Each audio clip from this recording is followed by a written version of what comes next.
Good evening, ladies and gentlemen. Welcome to the Middleton Zoning Board of Appeals open meeting for the month of December 2019.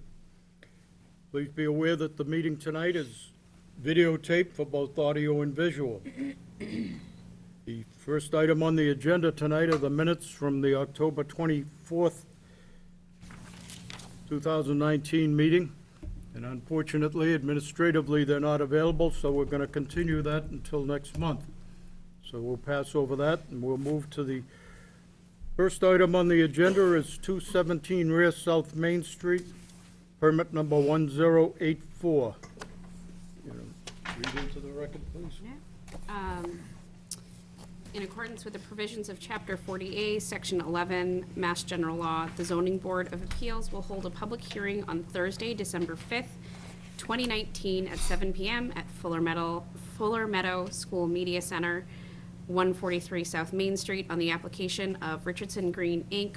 for a special permit under Section 6.2 of the Middleton zoning bylaw, or any additional relief the board may find necessary to remove excess earth materials resulting from the excavation and site preparation on property located at 217R South Main Street and found on Assessor's Map 33, Parcel 33. Plans are on file at the Office of the Town Clerk, Memorial Hall, 48 South Main Street, Middleton, and at the Planning Board Office, DPW Building, 195 North Main Street, Middleton. Any person interested or wishing to be heard on the application should appear at the time and place designated. The abutters have been notified, and I do not have any communications regarding it. Okay. Counselor?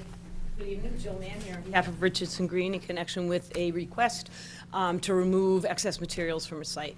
As you know, back in about 1974, in the early 70s and late 60s, Middleton had a rash of people kind of scouring property, removing materials, and taking them out of the community. As a result, the town put in place a general bylaw, as well as a zoning bylaw requiring that anybody who is looking to export materials would have to come before this board to get a special permit to ensure that it wasn't a business operation, essentially. Clearly, this particular permit is necessary as accessory to application number 10083, which is the application for site plan approval in connection with a 55,000 square foot building. This board did do a site walk and did view the property that is going to be redeveloped and developed, and the material is pretty clear what's going to come out of the site.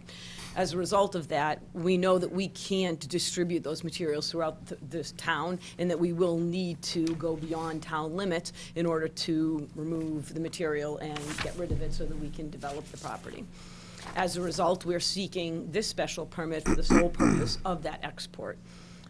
We are subjecting ourselves to the standard conditions that are typically put in place relative to the export of materials, those being clearly and just to reiterate and make clear that any permit regarding the removal and any requirement, or I should say any request to blast, is subject to very strict legal requirements, and there's a lot of insurance and a lot of review and a lot of surveys that go into actually securing that type of relief and undertaking that type of work. All of that will be in place as a result of the Richardson's activities, because they are hiring a licensed blasting company. That's the only kind of company you can hire, and they are fully insured. The requirements or the conditions that we are subjecting the particular permit to would be the length of the permit.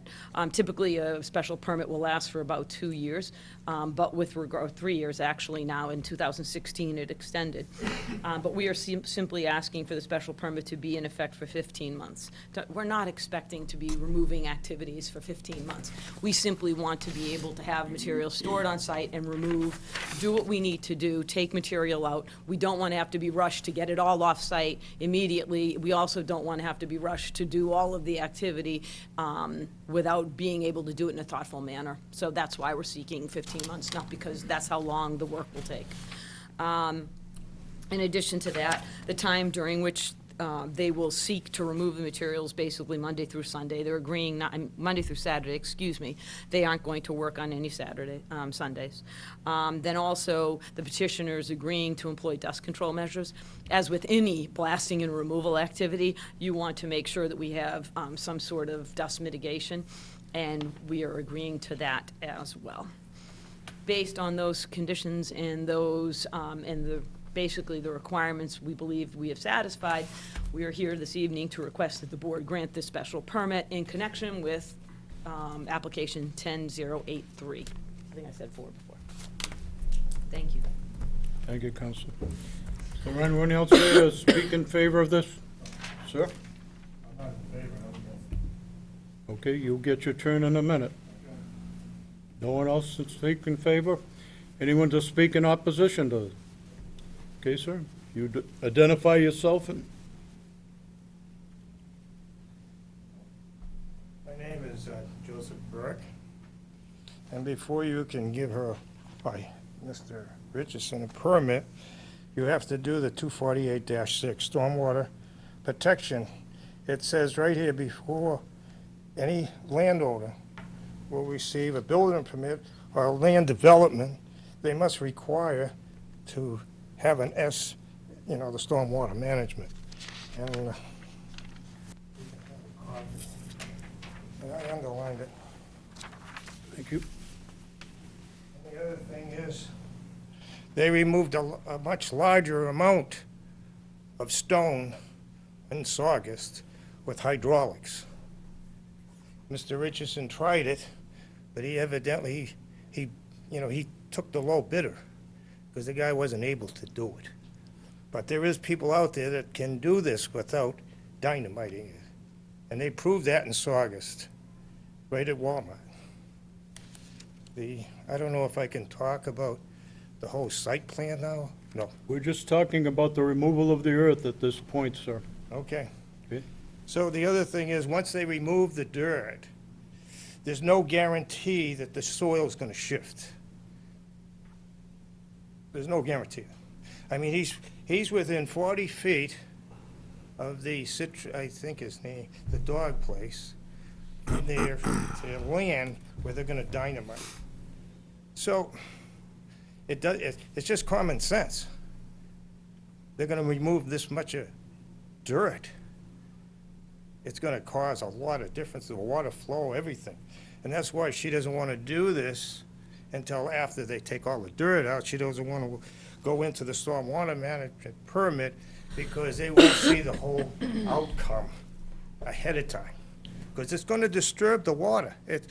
Just removing this is gonna make a deep difference in the water flow. So, my concern is, and as far as me, if something happens to my property, suing the insurance company, do you ever try to sue an insurance company? I mean, for her to say, just to sue an insurance company, Paul is also responsible for this, because he is the owner.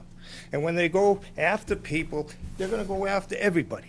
They're gonna go after the owner, they're gonna go after anybody, the insurance company that does the blasting and everything.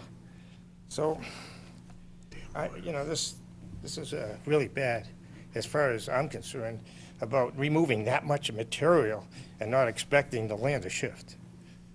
That's all I get to say.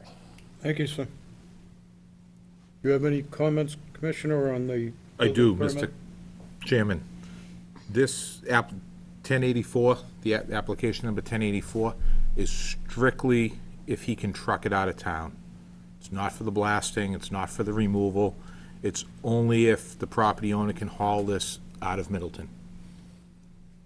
That's all the special permit is asking. You may not be aware, sir, but Middleton has a zoning bylaw about hauling dirt outside the town limits. And this is a law that's been on the books for a long, long time and has never been changed. My understanding is in the old days that a lot of the towns had this sort of a bylaw. Middleton has never changed it. So they have to seek a permit just to haul, and that's what we're talking about now. The blasting and all the rest of it will come in at a later date. Okay, that's a different application. Okay, I understand that, sir. all we're talking about in this application right now Right, but if is they, hauling the dirt. but according to the Stormwater Act, they have to get their. That's gonna come up in the next issue here. Have you read the agenda? No, I don't have. Okay, if you look at the agenda will show you that there's You can have mine. continued public hearing on what was already started on the special permit, and the stormwater will come up under that category. Okay? Anyone else to speak in opposition? Sir? Good evening, everybody. My name's Anthony Pesci. I'm here on behalf of 7 River Street LLC, which is Mr. Warren Kelly, as well as 50 Rutland Street, which is James Fortin. They're the direct abutters to this property. If you're familiar with Starbucks, the retail space, as well as the back. Regarding, we're not in opposition of the removal of dirt. We just feel that there should be some conditions that this board should, be aware of that I think is a good recommendation at this point. These parties entered into a reciprocal agreement back in, I believe, 2/15/18, where they all, agreed to a reciprocal easement on Rutland Ave. One of the things that is concerning to my clients is, number one, it says in the easement, which is concerning to us, that easement B should not be used for any construction vehicles during that time. So number one, we would like a condition that easement is not used for construction vehicles, hauling, storing materials, any type of idling of trucks. That is part of one of the things that we're looking for. Secondly, we're looking for Mr. Richardson and Richardson Green to maintain that easement for potholes, repairs during this construction period. I think it's important that if he does use it or needs to maintain it throughout the process and after the process, I think that's also in the easement as well. I think pretty much they're not objecting at all to the removal, just that we should put conditions to make sure that those trucks do not idle anywhere near the easement. They don't cause traffic issues or safety issues, because there is a lot of traffic from Starbucks and from the back Mr. Rutland's property coming in and out. And if there's a lot of trucks going out there, that could be over multiple times. We just don't want anybody, in any way having a safety or traffic issue or a backup. That's all. Okay, thank you, sir. Anyone else? Okay, Counselor, a couple of questions, please. Mr. Chairman, can I have one more clarification on that? Sure. I shared with the board the opinion from town council regarding putting conditions on the use of the road. All the board members should have got that yesterday. And as far as imposing the conditions of their reciprocal easement into the planning board decision, what they're trying to do is they're trying to shift enforcement from the three parties that are involved in the easement to the town. Yeah, we're not doing that. I was down there today, and there was an issue with 11 cars parked on the road, none of which had to do with 50 Runlet Way or 217 Rear. Do they have to do with Walgreens either? No. Where all the Starbucks employees are parking? There was 11 cars on Runlet Way when I was down there to perform an inspection today. Okay, just checking. So, You have questions, Mr. Nazaro?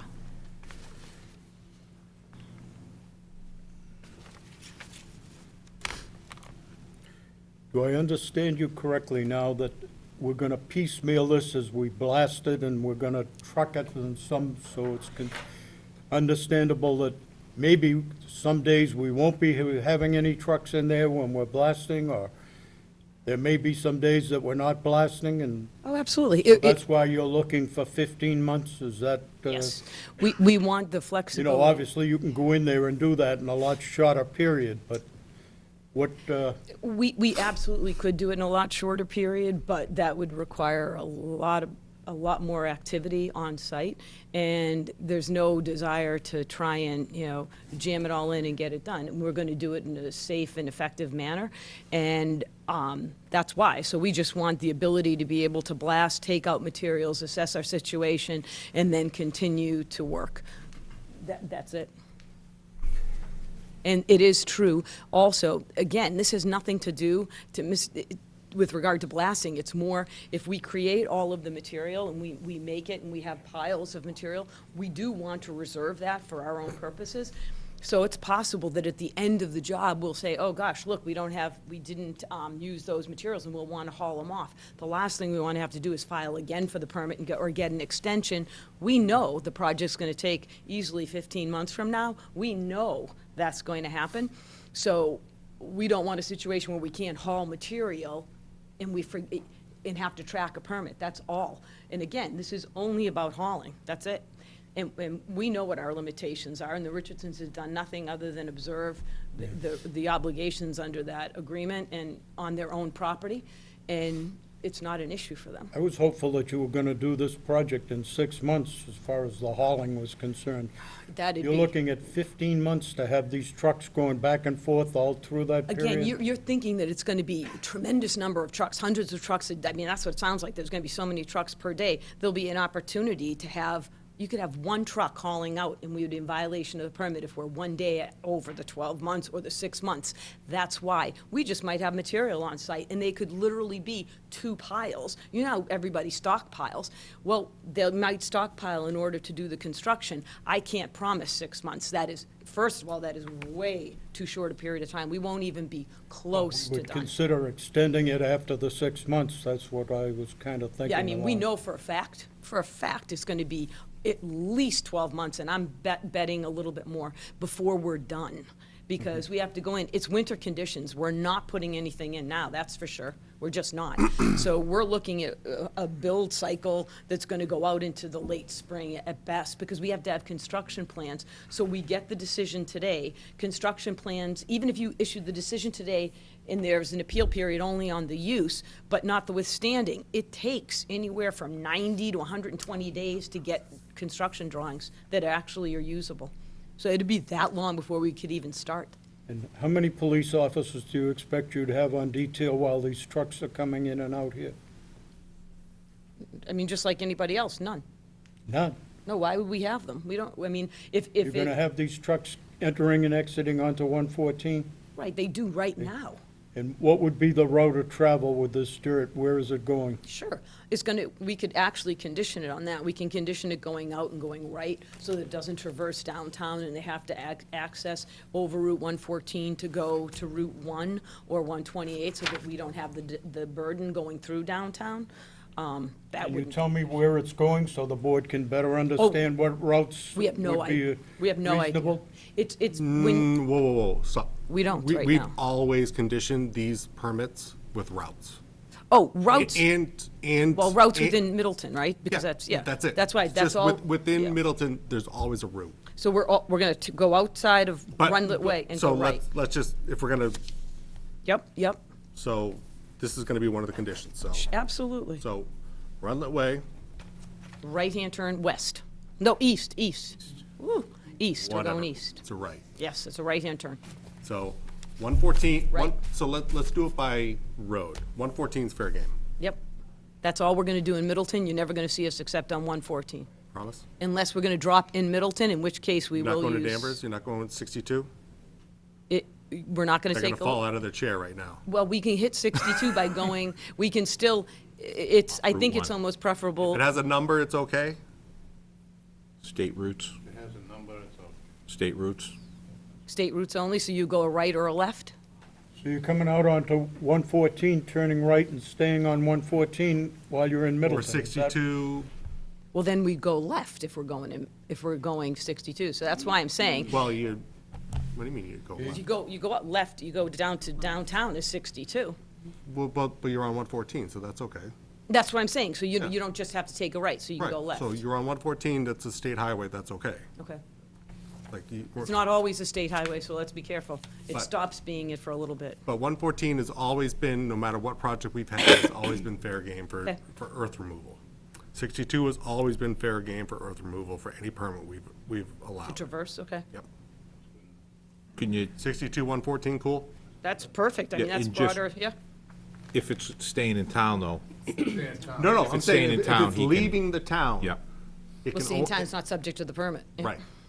That's what I'm saying. If it's a big truck if it's staying in town, it's not going in a big truck, like, right? Oh, we could. You're right. I mean, well, But the whatever. point is, it's not subject Whatever. to the permit, so it's okay. right. It's But we not- understand. You want us This to is gonna stay be a on. condition, so we have to Yep. know Yeah. where you're So, coming from. 114 and 62 is, part of the conditions of the special permit are, you have to have the roots. So 114 and 62 are the roots. Yep, Done. done. I just want to pipe up for one moment. This was not filed in the proper place, so I missed it. There is some comment from Oh. the town on it. So Chief Martinek said the traffic going in and out of the street should be made as safe as possible for vehicles on Runlet Way and on South Main Street, whether this means improving the road prior to the removal and/or having a police detail while the removal is taking place. And then Kristen Kent, the conservation agent, said, under the stormwater bylaw, the site should be secured to prevent stormwater runoff and siltation into adjacent properties prior to the initiation of soil removal activities. Temporary erosion controls may include a staked silt sock, construction fencing, and temporary stormwater basins. And then I think, no, this is different. Yeah. One of them from her is on the other. Yeah, it's on the other one. They were all bundled together, And that, so. with regard to Kristen, that's right, we're not looking, so this has nothing to do with that activity. That activity is going to be governed by the site plan approval and the stormwater permit. That's totally separate. That's not this permit. I mean, we could say, subject to the condition that you comply with our site plan approval, maybe that's better, because otherwise you're going to try and, pick out. It's better to just say, subject to the conditions, which is why I said in here, it's accessory to 183. 1083, so we could just import back in those conditions for that. It's a better way to do it. And relative, you have to remember, Warren Kelly has built the entire Starbucks Plaza. He's building another building behind him, which is requiring fill. He's doing a tremendous amount of, removal and filling and construction activity himself. I just want to make sure everybody understands that everything going in and out of there is just not the Richardson's obligation or activity, because it's not.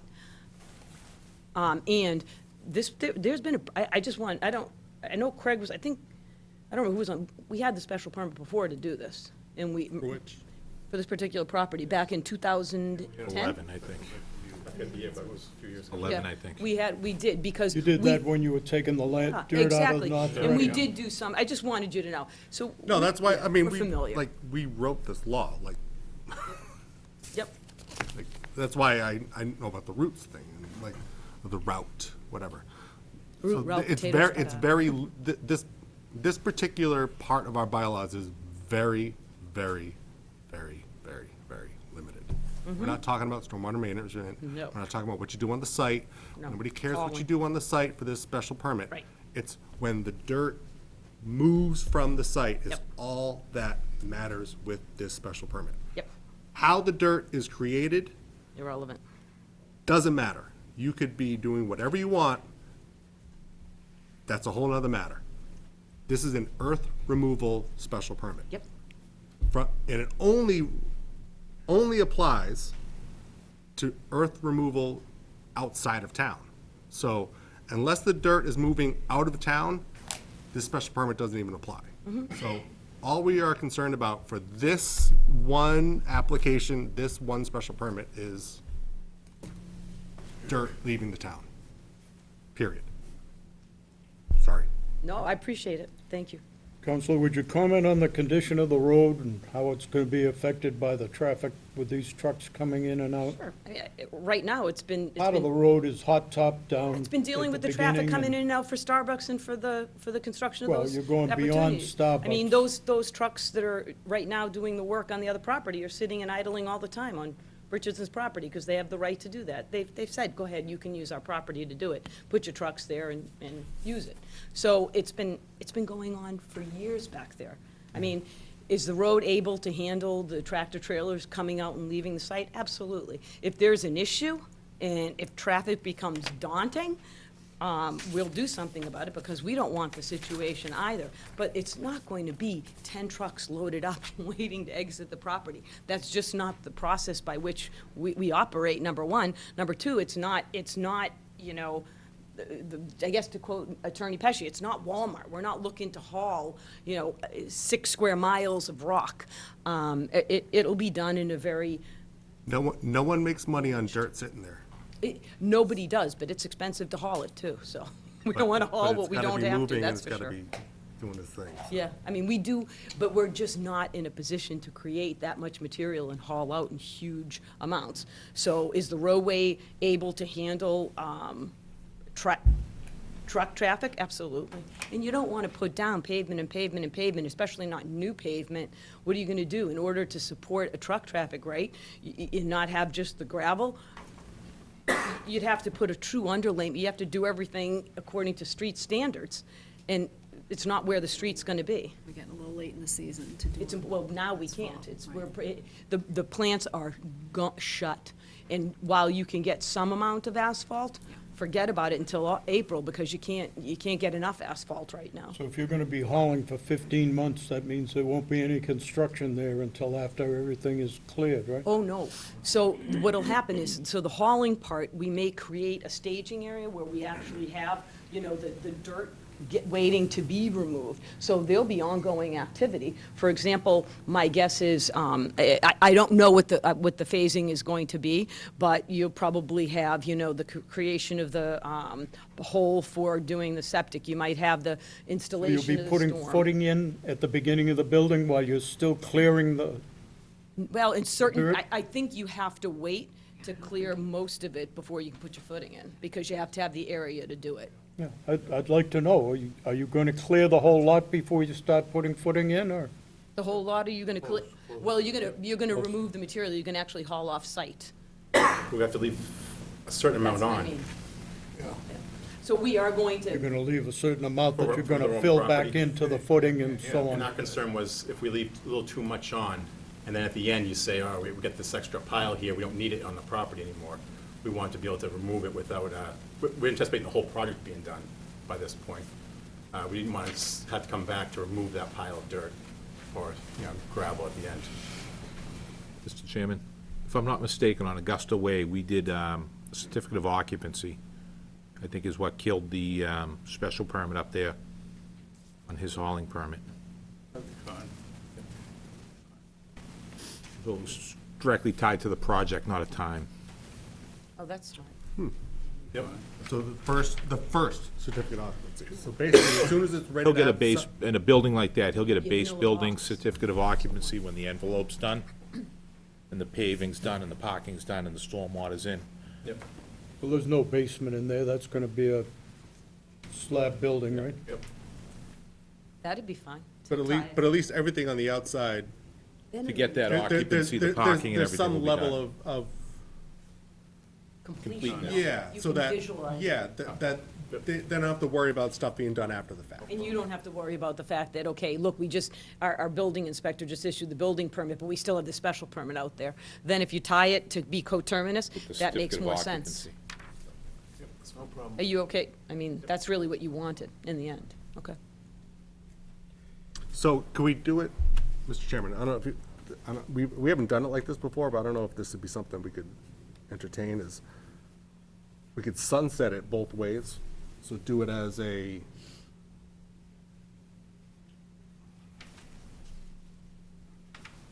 Oh, either or? 15 yeah, or? whichever, I don't know if I want to do whichever is later, whichever is earlier. You would do earlier, right? Well, you don't know what my earlier date is. Oh, I thought you can do 15 months, that's why.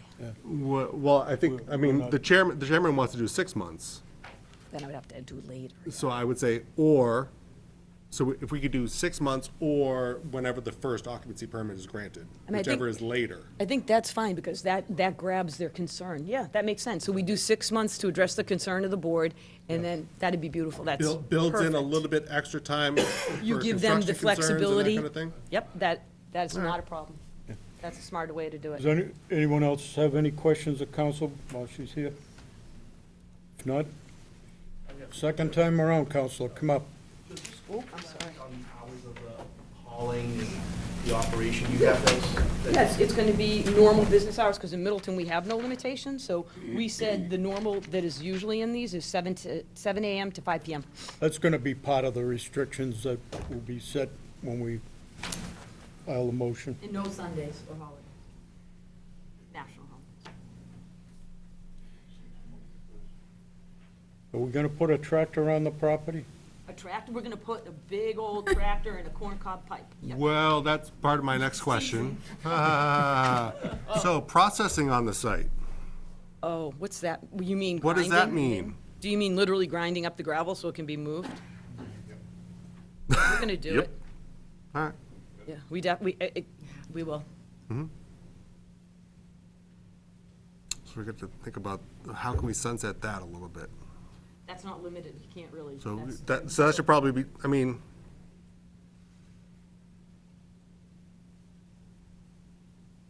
Can we limit the time on that just a little bit, so? Do that in well, your site actually, you know plan. what, I take it back. Because, I mean, if we're doing 6 months or first occupancy permit, I think if the petitioner's okay with that, Yeah, that'll work. I'm cool with that. Yeah, because if we were going the other way to the Folks are 15 comfortable with months, that? I would have You're more comfortable of a with that? concern with the processing on site. But where we've kind of shortened it to when people are going to have an opportunity to be on site, No, that's absolutely. that alleviates a lot of my concerns. And that Not addresses that your I'm thinking out concern. loud or anything, but, yeah. So that's perfect, Russ. No other questions? Okay. We have a motion?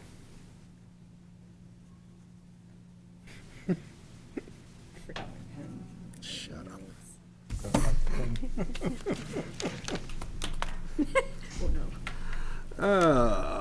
All right. She your friend? All right.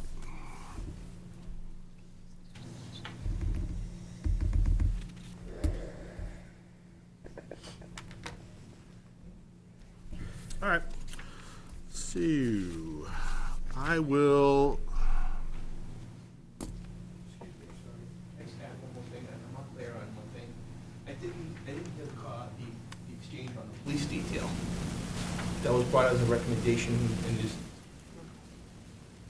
I'm sorry, I'm not hearing you well. so there was something that I'm sorry, the I clerk. asked about the police detail, and council Yeah. said no. Right, And that was a recommendation from fire chief. okay. All right. When the board gets into all of the restrictions or requirements, this is where these things come back, you know? Okay. She said no, that doesn't restrict the board from what they're gonna do. No, I understand, I just didn't understand, I didn't hear the answer, that's all. I mean, I'm not conditioning a police detail on any earth removal permit. And that's just me. Yeah, There's 3 other board members, so they can vote no on the motion that I'm about to draft, but we've never required a police detail for a truck leaving town with dirt. Frankly, I think that would be, well, I'm not gonna pontificate on that. Let me Absurdity. comment on that for a minute. You know, if this becomes a public safety issue, the chief of police is gonna come down and they're gonna talk to the owner and tell them, you have to have an officer here while the trucks are coming in and out, or we're gonna close the site down. And it's just that simple. And if the police don't do that, and if it's just a case of a truck occasionally coming in, or 2 or 3 trucks a day coming back and forth, they're not gonna be requiring that. But this goes back to the chief of police or his supervisor on the street. They're out there every day and they see these issues, and if they think that it's an unsafe issue, they're gonna address it to the owner, and the owner will have to hire a detail to come in there, or they're not gonna allow them to go back and forth regardless of what the board says. Thank you.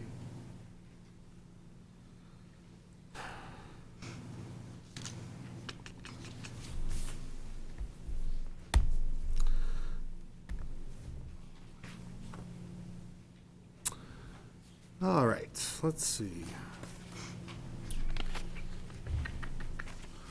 I will make a motion that the board approve the following findings, that based on the evidence presented, including the testimony presented here today, that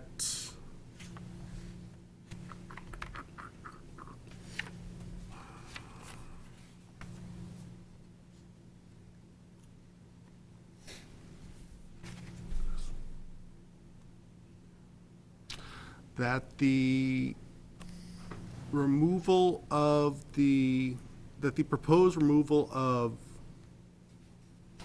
sod, loam, sand, gravel, or other products from the lot be allowed as an accessory use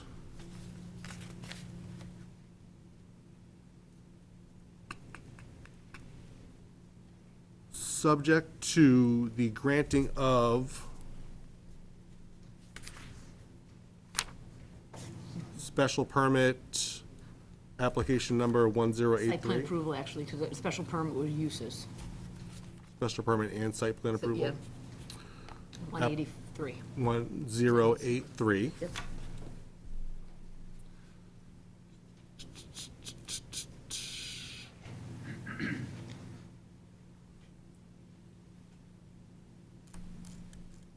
Period.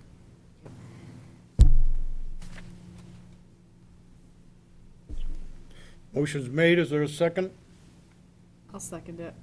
Motion's made and second, all those in favor vote. Yes. Yes. Aye. Aye. Based on those findings, I will make a motion that the board approve application number, which number are we? 1084. 1084, really? Yep. All right. To allow a special permit under section 6.2 for earth removal to allow the removal of said sod, loam, sand, gravel, or other products from the lot, with the conditions that, let's see.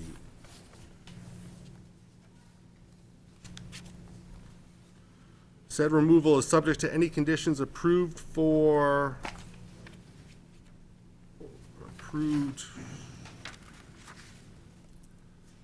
related to application 1083, that the special permit will terminate after 6 months or upon the issuance of the first certificate of occupancy pursuant to application number 1083, whichever is later. Perfect. Thank you. In the event that application number 1083 is not approved, this special permit will be null and void. Yep. The hours of operation for said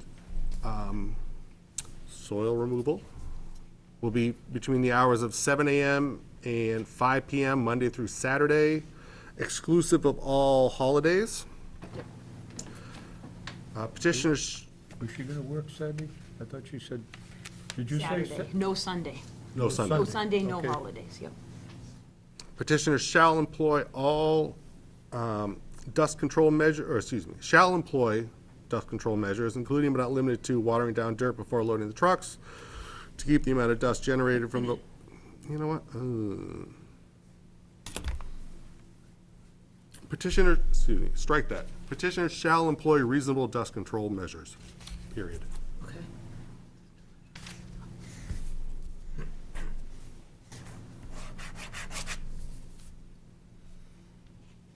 And Travel. travel will be limited to State Route 62 and Route 114 in either direction. Okay. Thank you. And that's it. Yeah. Right? I'll second it. Motion's made and seconded, all those in favor vote. Yes. Yes. Aye. Yes.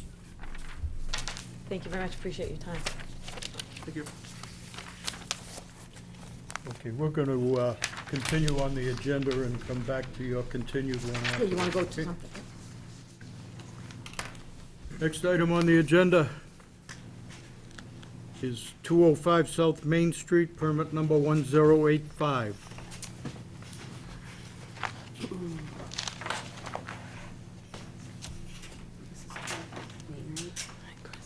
No, not 23, South Main, 205.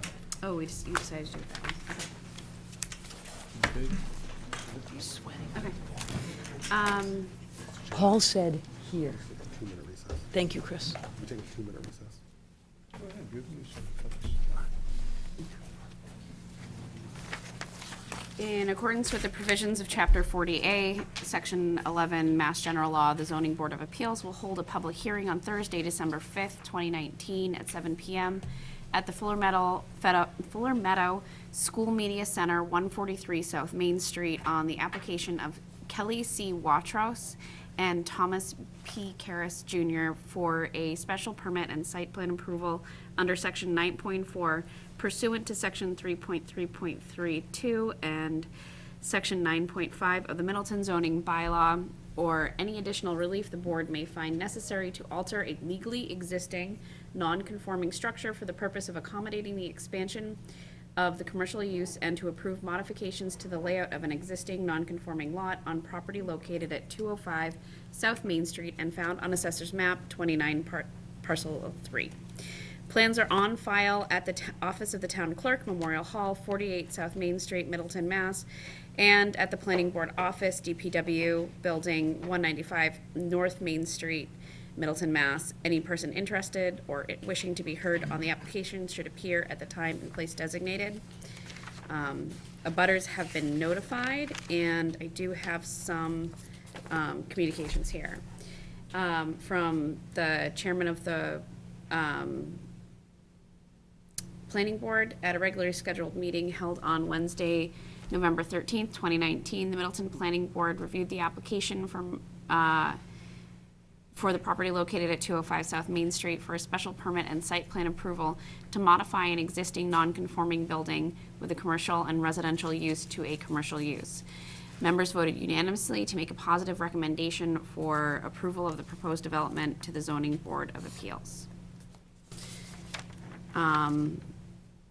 From the assessor, Brad Swanson, great reuse and termination of residential use. I see no issues at this time.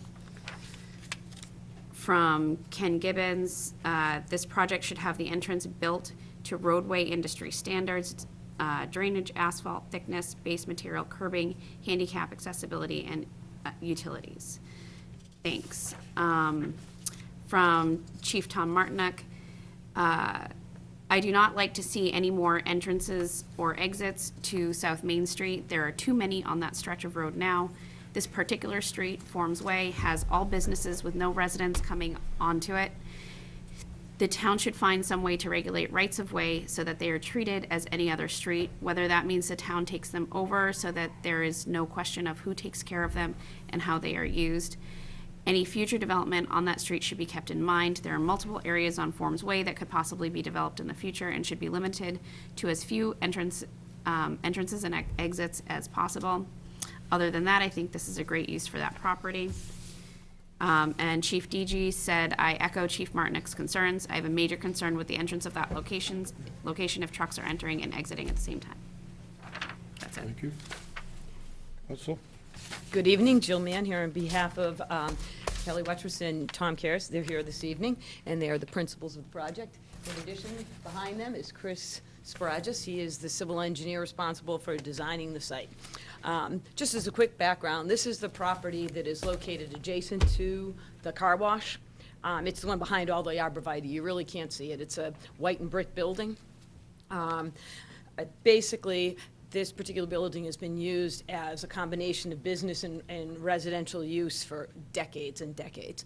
And now the person who has been living there and operating a business has actually unfortunately passed away a few years ago, and they're selling the property.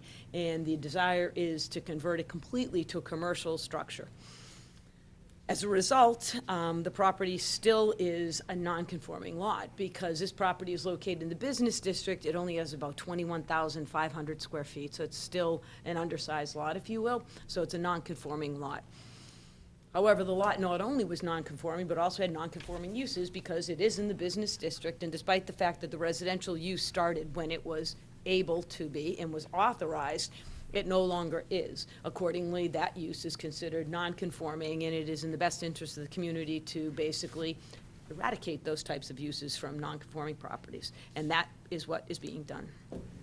Notwithstanding, because it's a non-conforming and because you have a use of a non-conforming property, any expansion of that under our bylaw requires a special permit, so that we have to come back before the board to explain to you what that particular expansion is going to be. And that's under that section 3.3.3.11.3. I think I probably have the numbers backwards. And in addition to that, because we're altering a site, we have site plan approval. So here we are. Basically, the building is a 2,200 square foot footprint. It has 2 stories, and the principals intend on using both stories for its business. The top floor is not going to be accessed via an elevator, so we will be required to go, just so you know, to get a variance from the Architectural Access Board to be able to use the second floor as private offices. As long as you have accommodations on the first floor and is handicapped accessible, that's, obviously, Mr. Fitzpatrick can speak to that, but that's acceptable as long as you get that permit from, or the variance from the AAB, which we are going to do. The changes being proposed by the petitioner are shown on this plan. This is a current conditions plan, and you can see it's a true residential home. They have a built-in pool. So the intent is actually to fill in the pool or take it away in some fashion, and to create in that area a parking lot. So what we intend to do is create an access point from 114, because that's really how you have to access this particular portion of the land. So there's a parking lot that will come, an access that will come in off of 114, and this is where customers will go. So when you drive by the site, there no longer will be this wall of arborvitae and fence. It will now be open and nicely landscaped, and then there will be parking for its customers to come in, and at times there'll be some employees in there as well. Then down the way, this is how the property is accessed now. In the back, there's a garage, which represents 1 parking space, and then there are parking spaces also to the rear. There's 15 in front, 9 in back, 1 in front of the garage. And the back parking is obviously for deliveries and for employee parking predominantly. The property itself, or the building itself, is going to undergo facade changes to make it more accommodating for the business use. And I did bring, you have it in your package, but I brought copies nonetheless. So, front and back, this is just what the property is going to look like. As I said, it is included in your package, but I know sometimes it gets printed out and you aren't able to see it as well as perhaps you'd like to see it. Thank you. You're very welcome. So they intend on making the building right now is kind of a white color. It's not even, it isn't kind of a white, it's a white. So it's a white building with a brick facade. The intent is to actually paint the white portions as a taupey color, you know, that gray beigey color? So it'll be more of an earth tone. What'd you call it? Gray beigey taupe. Topi? Yeah, so greenish. This house doesn't look like this. It doesn't, because this is what it's All going to overgrown. look like. Oh, boy, is it overgrown. You know, the one good thing about this, well, not one good thing, there's many good things about this project, but the benefit of these particular properties that are converting now in Middleton is all of them are required now to comply with the stormwater management. So you're doing everything here. You're taking it out, you're converting the use. The entrance into 114, we have to get that approved by Mass DOT, so there'll be a review. We have to actually go in and do stormwater drainage because we're adding parking in the front and the back. We have to replace the septic system because that old septic system isn't capable of handling it. So you're getting a new septic system, you're getting a new stormwater management system, and you're getting a basically an updated building. So it'll be a nice view coming down the street. And it'll be handicapped accessible because it has to be. There will be a sign that they will put in. The sign is going to be, basically 2 posts, and then in the middle it'll be an externally illuminated carved sign, which is, Scott, which is in keeping with what this board has attempted to put in place for other signage, because we know what the board likes, and this basically honors that intent. This particular project, as as was said, as McPherson said, it has gone before the planning board as well as the ICD, I always get that wrong, Paul. ICDRC. ICDRC. Pretty good. And both boards unanimously recommended this particular project. And as you can see, the landscaping, so there's grass in the middle of the project, and then there are two islands at the entrance point coming in, and those two islands have, landscaping relative to the basins that are actually being created there, and there will be flowering plants as well as evergreen plants. As I said, it's a 2,200 square foot building, 2 stories, 2 floors of use. The project does comply with all of the site plan approval requirements and all the performance requirements under section 911. The entrance drives comply. The use of the building doesn't require any special permits. It's permitted by right. The only special permit, as I said, we need is the ability to expand expand the existing commercial use to encompass the entire building now.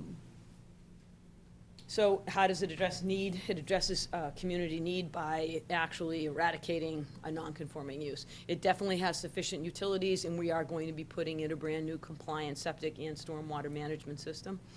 The particular property does honor, the environment, because we are actually having to comply with stormwater management and put in a new compliant Title V system, which is better for the environment. The particular property has sufficient parking, it has area for, there's no real loading requirement because this isn't a building that will have any loading issues. You have a UPS and a Staples delivery every once in a while, and that's about it. As I said, the parking is more than sufficient for this particular type of use. They have a number of employees, and it's actually capable of handling all of those. Relative to a dumpster, we do show the dumpster on site behind a stockade fence, and we did show lights throughout the property as is required. In your package, you do have a photometric plan which demonstrates that the light doesn't, migrate out and bother other people. This particular property is completely surrounded by industrial uses. This is Forms Way. If you go back on Forms Way, the uses are a metal manufacturing company, a roofing company. You have the car wash on one side. It's all industrial uses in this area, and the entire property is located in the business district, as is everybody that surrounds this particular property. Is this house vacant at this time? Did Cece move out? No, I didn't know if that tenant moved out yet. The mother that passed away was living downstairs. Yes, she was. That's She been was- vacant. They are running the business out of the second floor. So it isn't vacant yet. So as I said, the woman who had owned it Somebody's passed. there during the Yeah. day type of thing? Yeah. But nobody's living there, is that the situation? I didn't know if it, Well, it doesn't look like it's been used in a long time. Property is pretty overgrown, and I'm wondering whether the board might be interested in a site walk here. I think that's probably best. When you come down 114, it's been overgrown for some time, and it has had the for sale sign up there for some time. To be honest, I go by there several times a day and wasn't even aware of what it was until it come up on the agenda, and I I know. took a look at it. those arborvitae are huge. And if the board, would like a site walk, we're more than willing to do it. There's not much that's going to change on the site. I don't know if it's at the pleasure of the board, whatever you'd like. And you don't think you'd be comfortable with the access coming off of the way there instead of coming off of 114? You truly need the way coming off of 114 in order to access that front because of the way it's situated. Because of the commercial aspect, is Yeah, that what because you're? you really do want people to be able to come in off of this street and not just have to go down Forms Way. Plus, the access to get into the property is far superior than trying to come in and take a turn. It's not that much area before you'd have to come into this particular parking lot. I think Chris Baragis from Williams Baragis can probably address it better than I. But yeah, they most certainly want that entrance on 114. I guess I'd like to hear more about Yep, why. Chris. Because that to me, I look at it, I'm like, yes, please, fix that lot. I know, everybody does, trust me. Do you want to But, speak? you've got these nice arborvitae's there, nobody with authority in town wants to have another curb cut there, so why are we not avoiding that? So this is a commercial business. It's going to be an insurance, operated as an insurance company. And we need visibility from 114. And just like almost every other business along the highway, direct access to the highway is important to the site and to the success of this business. All of the arborvitae are going to be coming down across the front of the property to open up the property. And this is we have safe sight distance at this location, looking both eastbound and westbound. There's the center turning aisle. It's a very safe location, and we meet the requirements for the setbacks from adjoining driveways and the street. And so it's an important part of the project, in my opinion, to have direct access to the highway.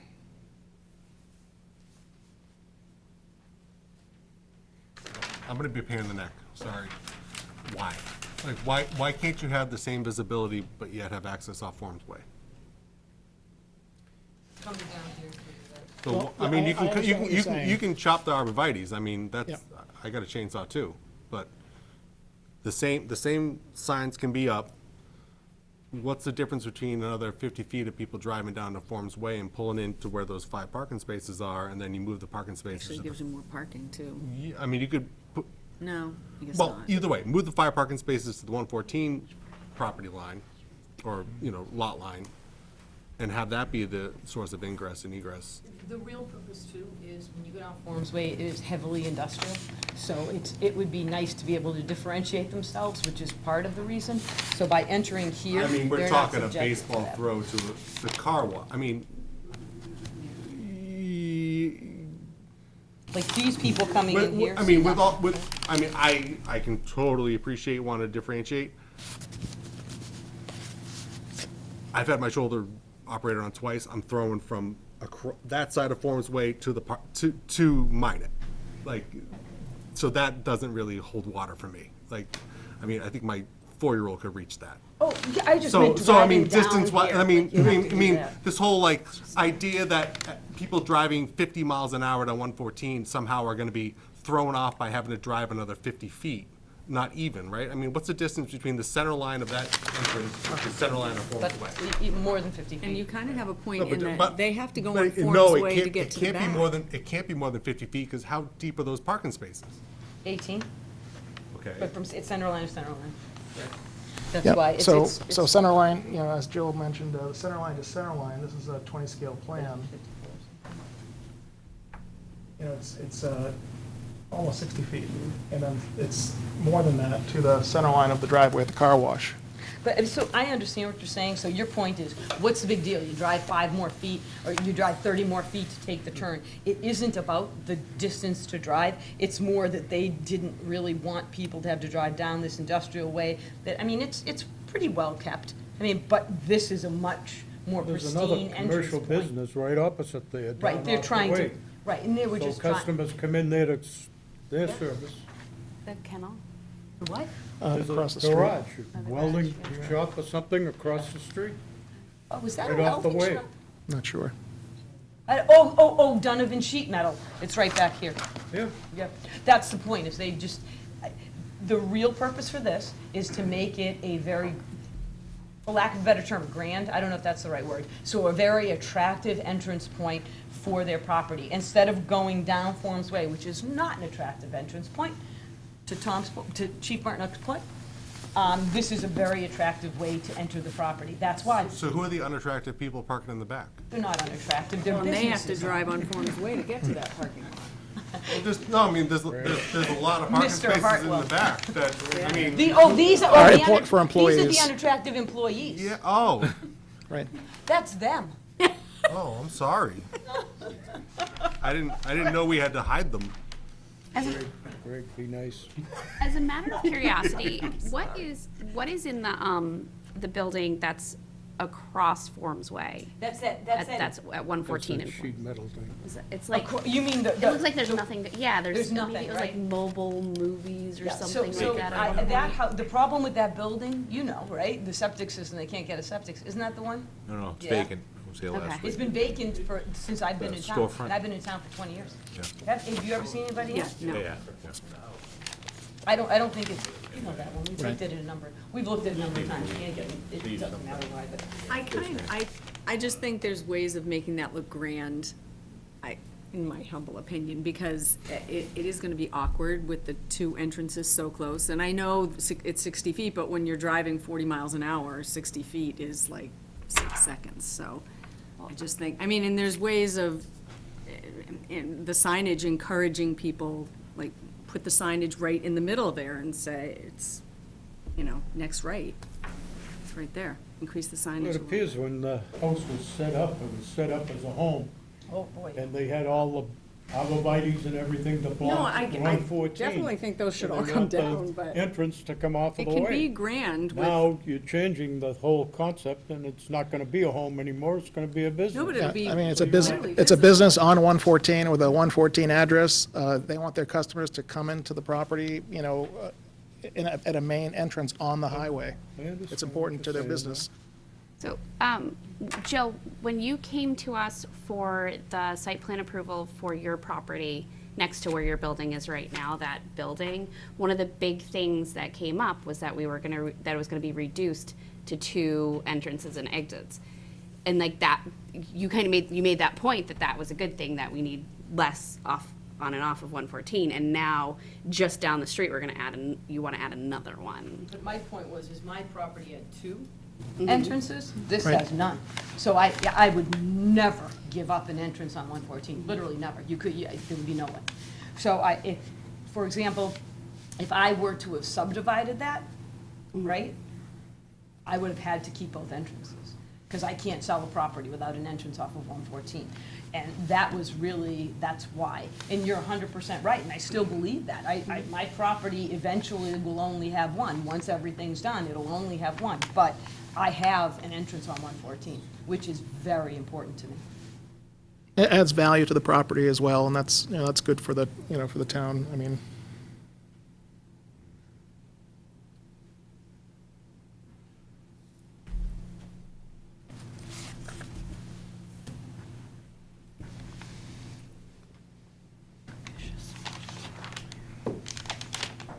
The board in a bad position, going against the police chief and the fire chief.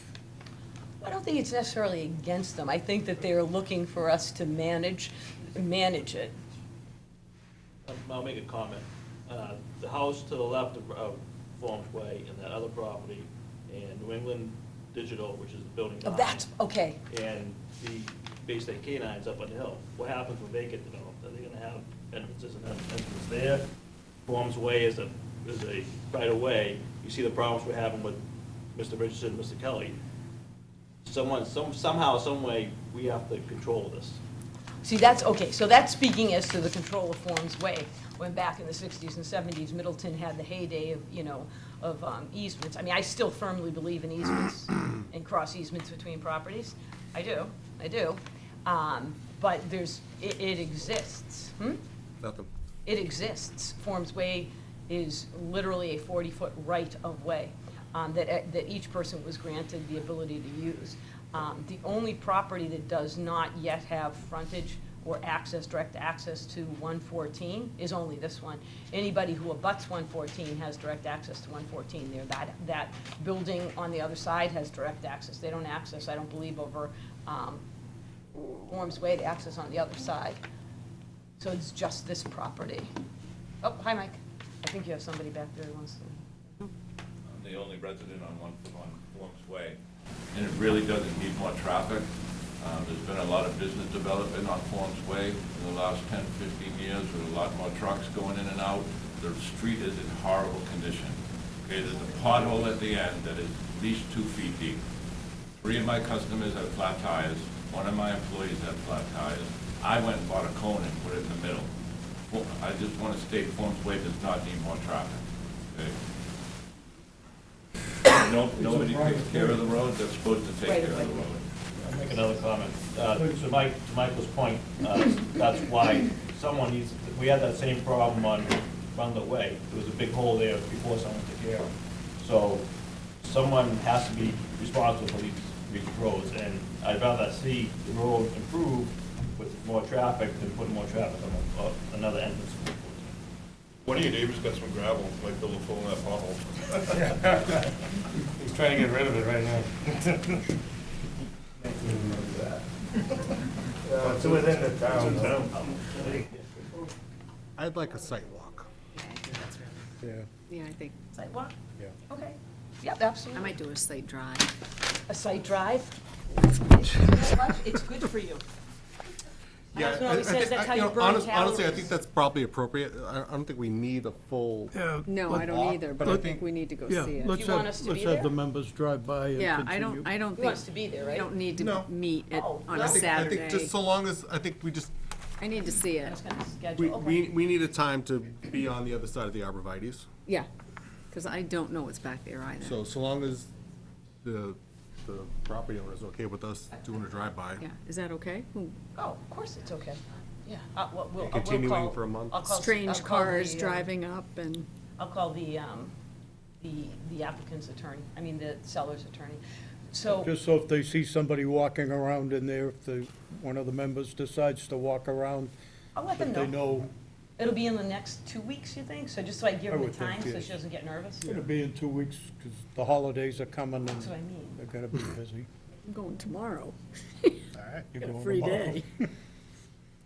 So, it's my understanding, the planner had canceled your end of the month meeting. So your meeting then again in January is the next The time? next meeting is January 23rd. The board will meet. I know that's, okay, you didn't know that was canceled? Yeah. I did.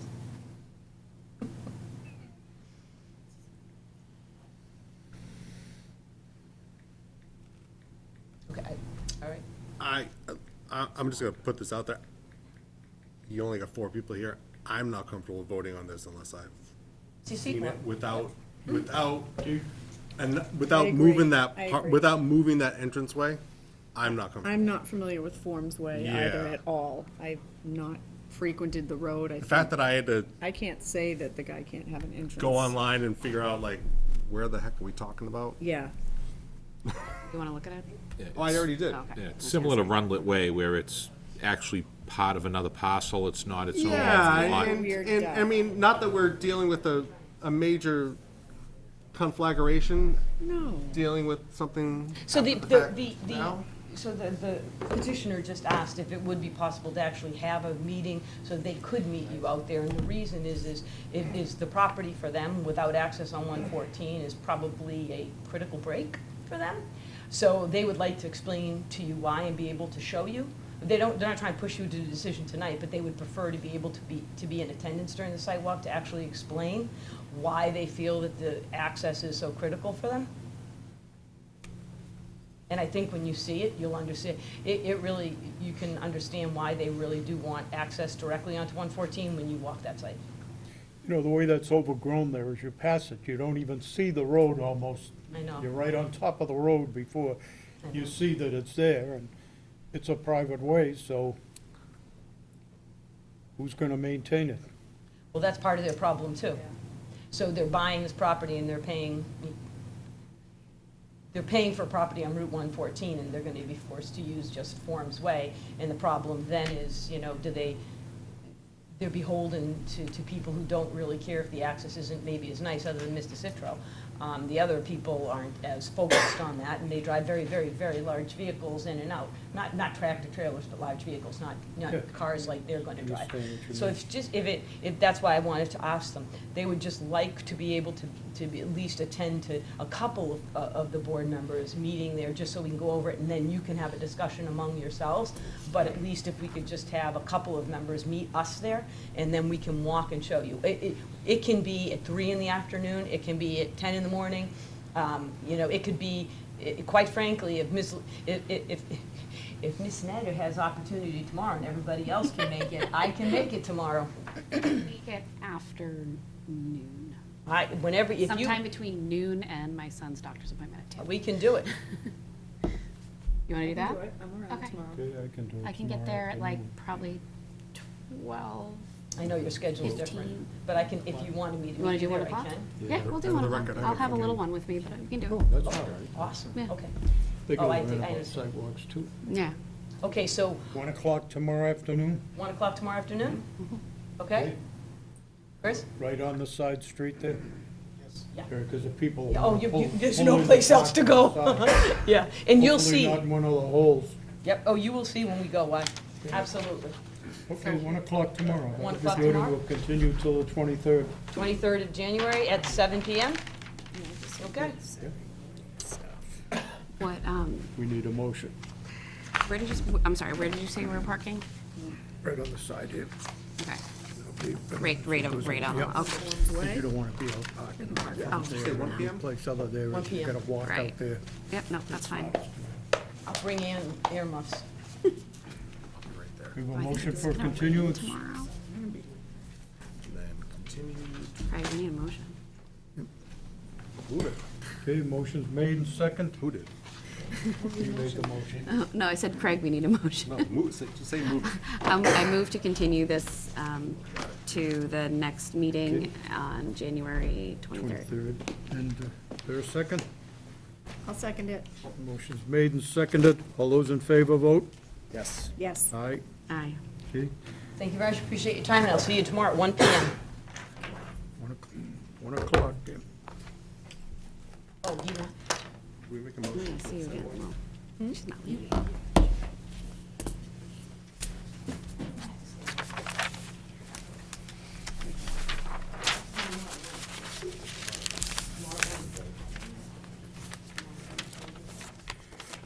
Next item on the agenda is 23 South Main Street.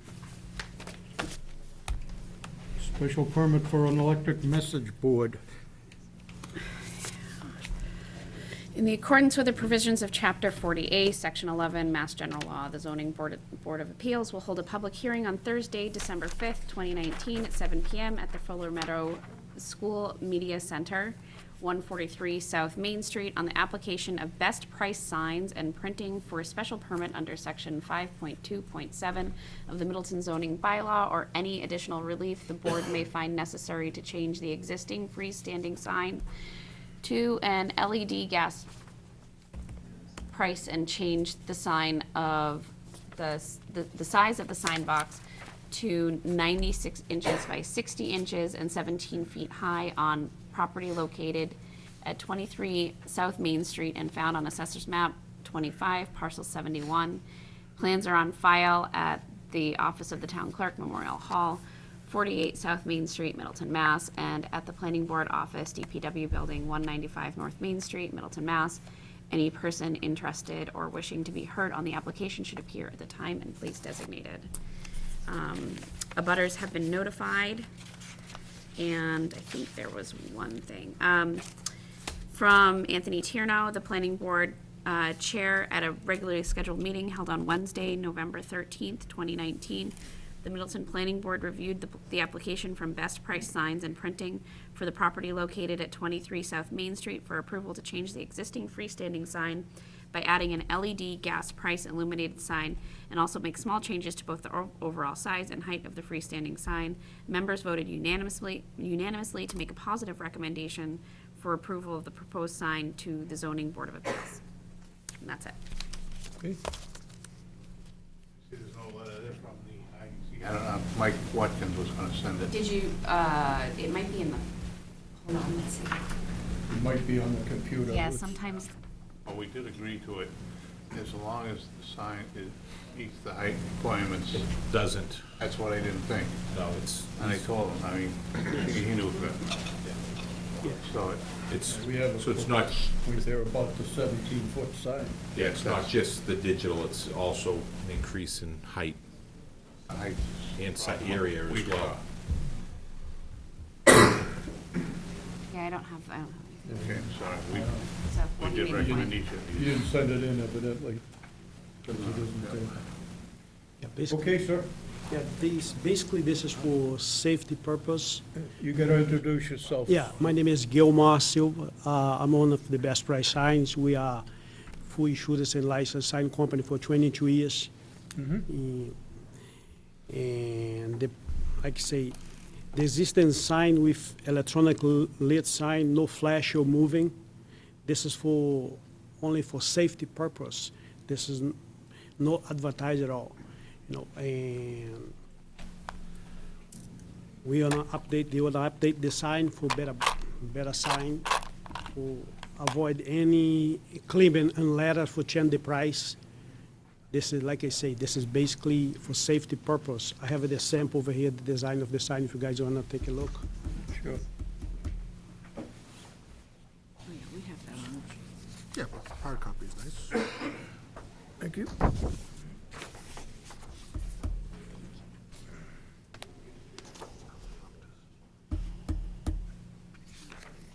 Just say by the regulation, the sign have to go the maximum 15 feet height, like, and we have a 9 feet from the last box, for the box to the ground. We can put 2 feet low to get the 15 feet to get on the regulation. That's not, will be any problem. When you do the installation, you put 2 feet low, this way, the maximum will be 15 feet. So you're, okay. This is pretty simple because So you're it's saying it'll be sign. 7, the bottom would be 7 feet instead of 9 Yes. feet? Okay.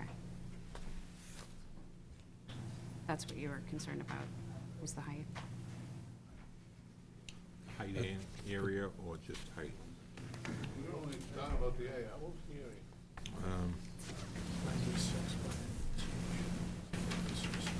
The design will be So basically the the same. sign's gonna be 2 feet higher than what you have existing now? Is that what you're proposing? Yes, 2 feet higher, but will be, the sign they have. The sign isn't gonna be as wide as it is now? No, the one they have right now is 75 inches. We will make 60 inches wide, Yeah.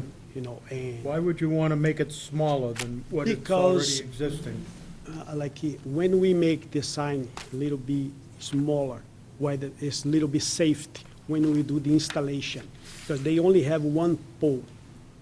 It's safety and stronger when we make the sign a little bit wide.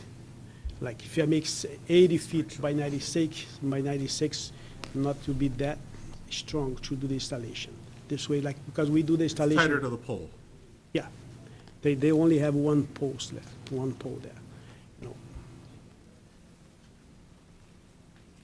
And the design basically will be the same, only thing, they wanna add the beer and wine on the bottom of the sign and put electronic gas, something will be dim, very light, very low light, for have any problem. Only the safety purpose, nobody have to claim on the ladder.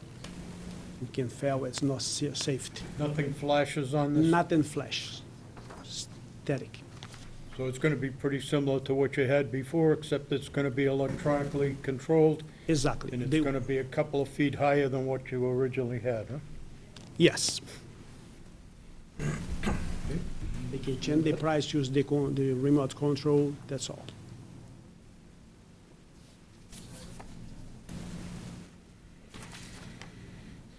So you have 40 square feet there proposed?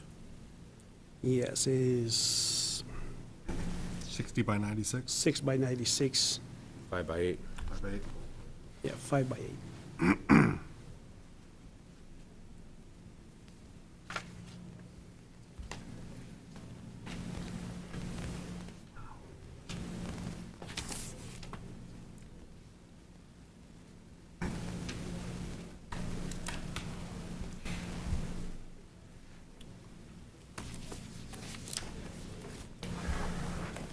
You all right with it?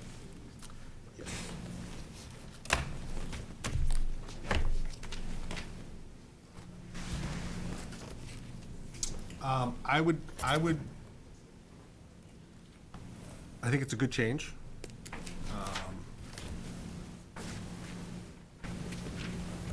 Well, we have, you open up for opposition? Yeah, not yet. Okay, sorry. Okay, sir, do you have anything else to add, or? No, Okay, that's fine, thank you. Is there anyone else here to speak? And My name's William Putnam. I'm representing Cumberland Farms. I'm the district manager of 14 stores from Westford, Concord, and so I'm very familiar with the boards. Surprised you didn't receive our opposition letter to the signage. Maybe coming, not too sure where it is. As we all know, that commercial signage is at a premium and very competitive. And one thing we don't want to do is get into a sign war when we start increasing across the street and, the Joneses theory that they got a bigger sign than us and, we got to, continue to go up. But we ask that the application be held to the current standards without variance and be held to the standards that we were held to, including granite columns, if appropriate, and have it aesthetically pleasing, which I don't think the design today is. It might be better than it is currently, but not really what the town of Middleton deserves. And really, that's all I wanted to say, is if, it's good for Cumberland Farms, should be good for Ridgedale's.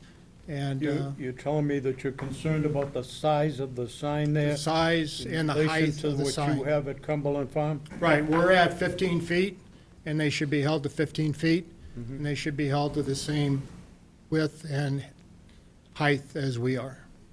They're actually 2 feet under what they're allowed, 2 square So feet. 17, or they're under 2? No, on area, they're under by 2 square feet. They're allowed 42, they're allowed 36 for the main tenant, and then 6 feet for the second tenant. So they're allowed a total of 42 square feet. And we're underneath that. They're at 40. And the opposition is a height? The height, as drawn, is 2 feet too tall for Okay. our ordinance or bylaw. All right, so that's part of what we That's would why oppose. he's here. Correct. That and the digital. Yeah, so that's the piece that we're going to oppose. All right, thanks. Thank you. Anyone else to speak? Okay, board have any questions?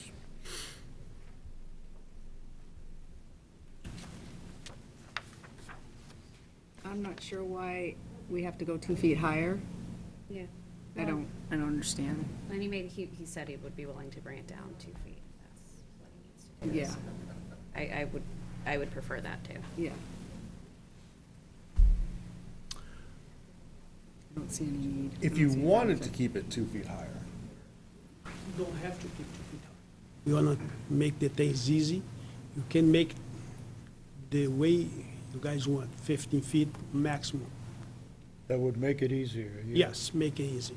Like I say, the sign, the box they have right now is not safe. We want to put a new box. We want to make the things the safety way. If they have to claim the letter to change the price, this is for safety purpose. Yeah. This is not for advertise, like a. You don't have to change the price. When it's low, just leave it that way.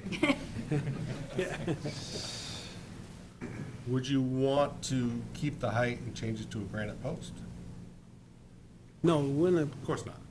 Just had to ask the question. all right. So you're gonna drop it down so you match the same height, so you're within? Yes. Okay. Good for the goose, good for the gander? That sounds good, yep. You're comfortable Right. with that? Yeah. Okay. He needs a motion for the digital sign.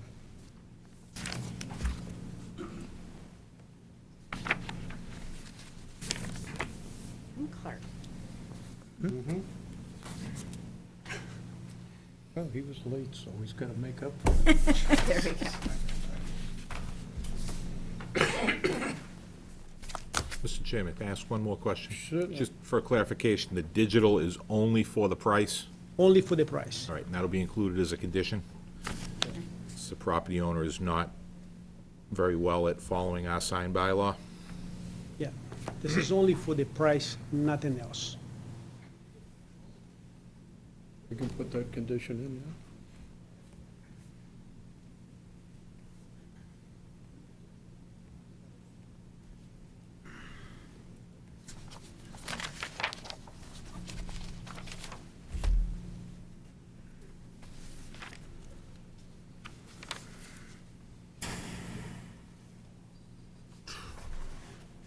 All right.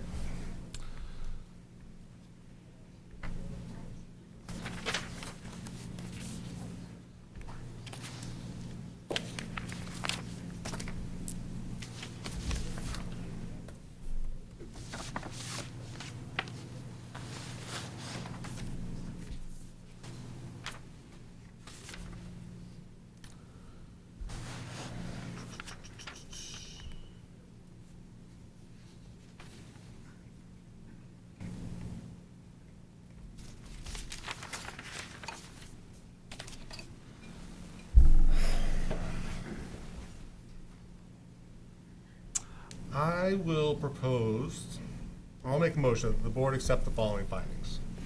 That based on the evidence presented, that the premises is an appropriate location for the proposed sign, specifically the use of an LED sign for the purposes of advertising the price of regular unleaded gasoline. And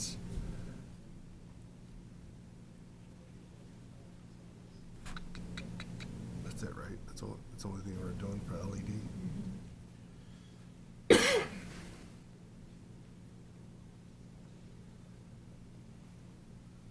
And that the conditions affecting this premises are different from other similarly situated properties located in the district, in that this particular property is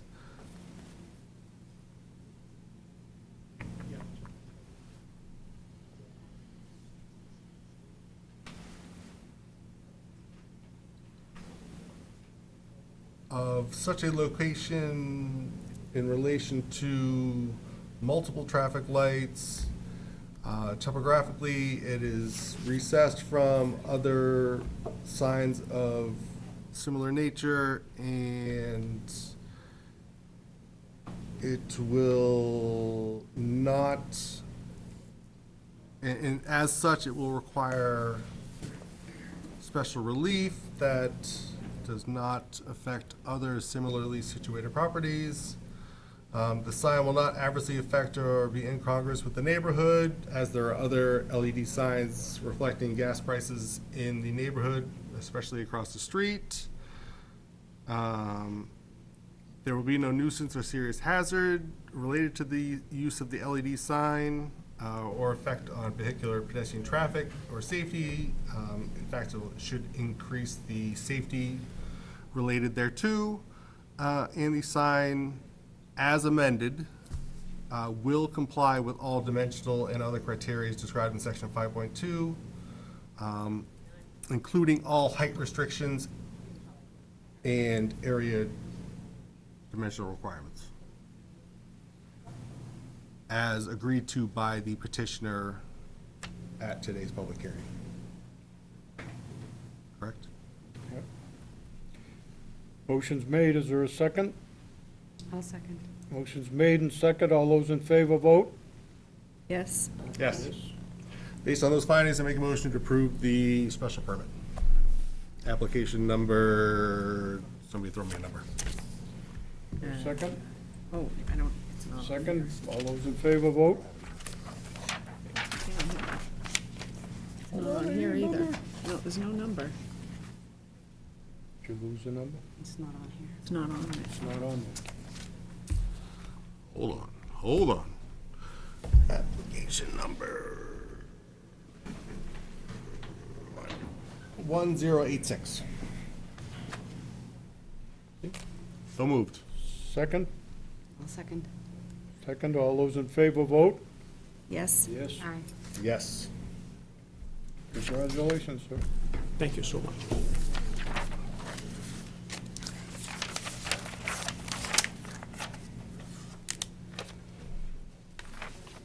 Next item on the agenda is continued public hearing number 1083, 217 Rear South Main Street.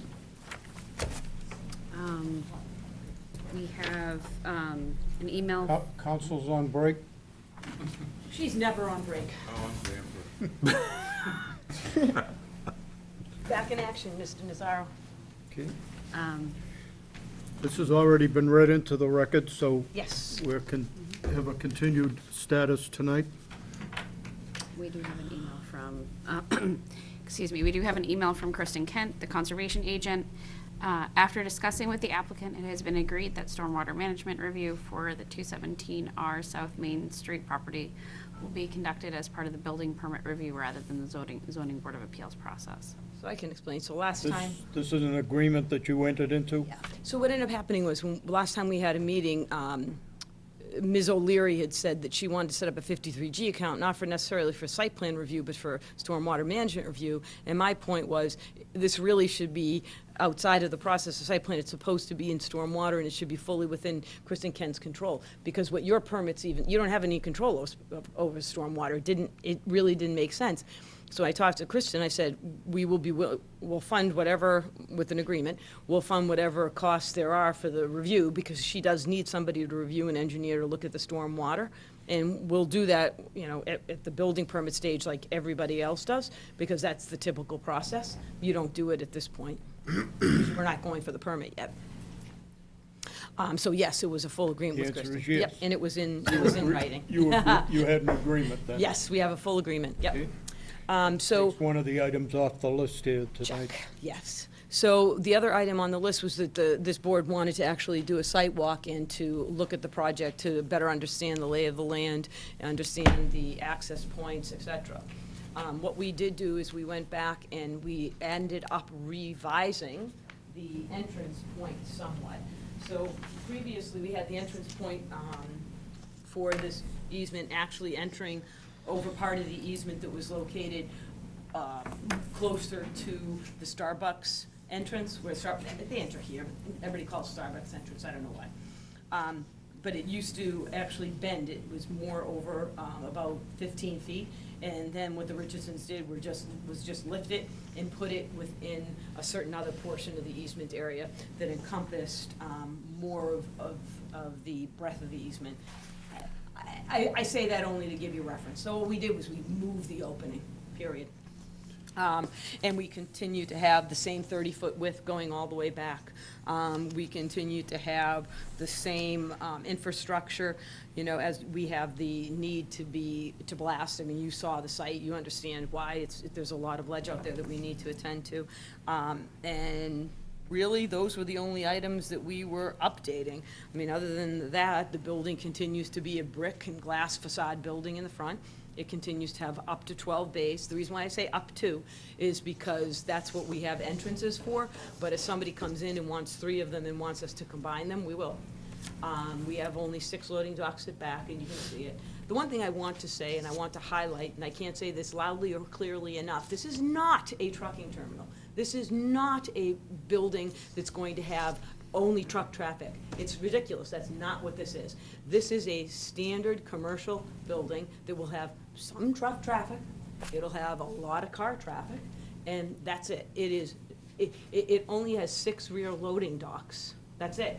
You don't see any parking for huge tractor-trailer trucks to stay on the site all day long or anything else, because that's not what it is. It's just that I think there's been so much focus on that, I wanted to make clear that that's not what it was. It is a 55,000 square foot building. It's a big, beautiful building with 108 parking spaces. As I said, 6 loading docks. I think down at North Shore Business Center, I think there are probably somewhere around 40 loading docks, just to give you kind of perspective. Maybe there aren't that many. I bet you this close. I'm trying to think, down North Shore Business Center, how many there are. But there's a lot more than there are here. You don't think that there's gonna be trucks parking in there? Sure, there will be, but it's not It's a great place for a local 25 guy to pull in there. Mr. Nazaro, right? Hey, bring down your fleet. There really isn't room for, You go to the bank and cash his check, yeah. right? You go to Starbucks, Ticket. and you get his nails done at the same time. Hey, listen, that's a manly thing Ain't to got a do now. workout in. Toes and nails now. So, Get a cheese Yeah, While there- the truck is still running. yeah, well, you know, we really don't allow people to idle like that. You don't want them to idle near your docks. I mean, that's a common practice for any business owner with regard to dock space, because it just goes inside the building. People don't idle. Usually who will idle is like, you know, right now, there's probably idling going on because there's construction across the street. Those vehicles idle because they're diesel. I mean, I don't know the full details of them, but it's a normal building, basically, is what I'm trying to point out. And you can see it, it's a beautiful building. That's far from a truck depot. It's a lovely building with a facade that is, you know, akin to a commercial use. There are commercial bays, but it's a traditional commercial building, not anything more. So basically, based on that, I think I went through, I just, for sake of the board, unless you have specific questions relative to the permit, I don't want to belabor the point and go through the things I had before, Mr. Nazaro. But if you have questions for me. I do. I'm interested in your opinion about sidewalks. We talked Sure, about this absolutely. before, and Yep. I know that's a subject near to your heart, so. Near and dear. So with regard to this particular property, it has sidewalks that go throughout the property. So if you look at the building itself, I'm gonna walk in front of you, there are sidewalks that, you know, lead to the entrances. We don't really want to create a sidewalk coming here and encouraging people to come through here, and potentially, I don't know why people would walk up through here. There is absolutely no reason to do that. There's a sidewalk that goes across 114. If anything, you know, a sidewalk maybe on the other property where there's a lot of common use. There's an office building, there's fast food. We don't have any of that. We don't want to encourage the public to walk through. We're not Market Basket. What are we gonna look like when this thing is all done? That's one of my questions. I'm still trying to visualize, Sure. you know, we're talking about doing all this work on the property, but we're still talking about Rental Way, and what is Rental Way gonna look like after this building is finished? It's actually gonna What are you gonna do to finish this off? It's actually gonna look lovely. So Runlet Way will be a nice surface road. It will be built to the standards of a street, not like it is now. So it will actually look like this. On our side, we don't have the right to come through and do stuff in this part of the property because, as you know, when 7 River Street built out, they built out to the edge. I can't change anything there, but we can change on our side. So what the Richardsons propose to do is to create beautiful landscape berms, and they're huge. I mean, this is an 18-foot parking space, so that's like a 40-foot strip of land coming in. So what you'll have is a lot of grass. There's grass right now, right here. So you're not going to utilize the easement? We do utilize the easement 100% because the way it comes in, I mean, the entire frontage is Richardson property. This whole thing is Richardson property. They own about up to a certain point. And then the easement actually cuts in and does that to go to the 30 feet.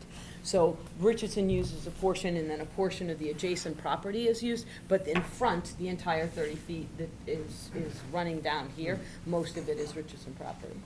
So before we had tried to push it over and come in this fashion to actually give, believe it or not, more green. But this is fine. We just reoriented and made it come in like this, and then the street does kind of orient down a little bit.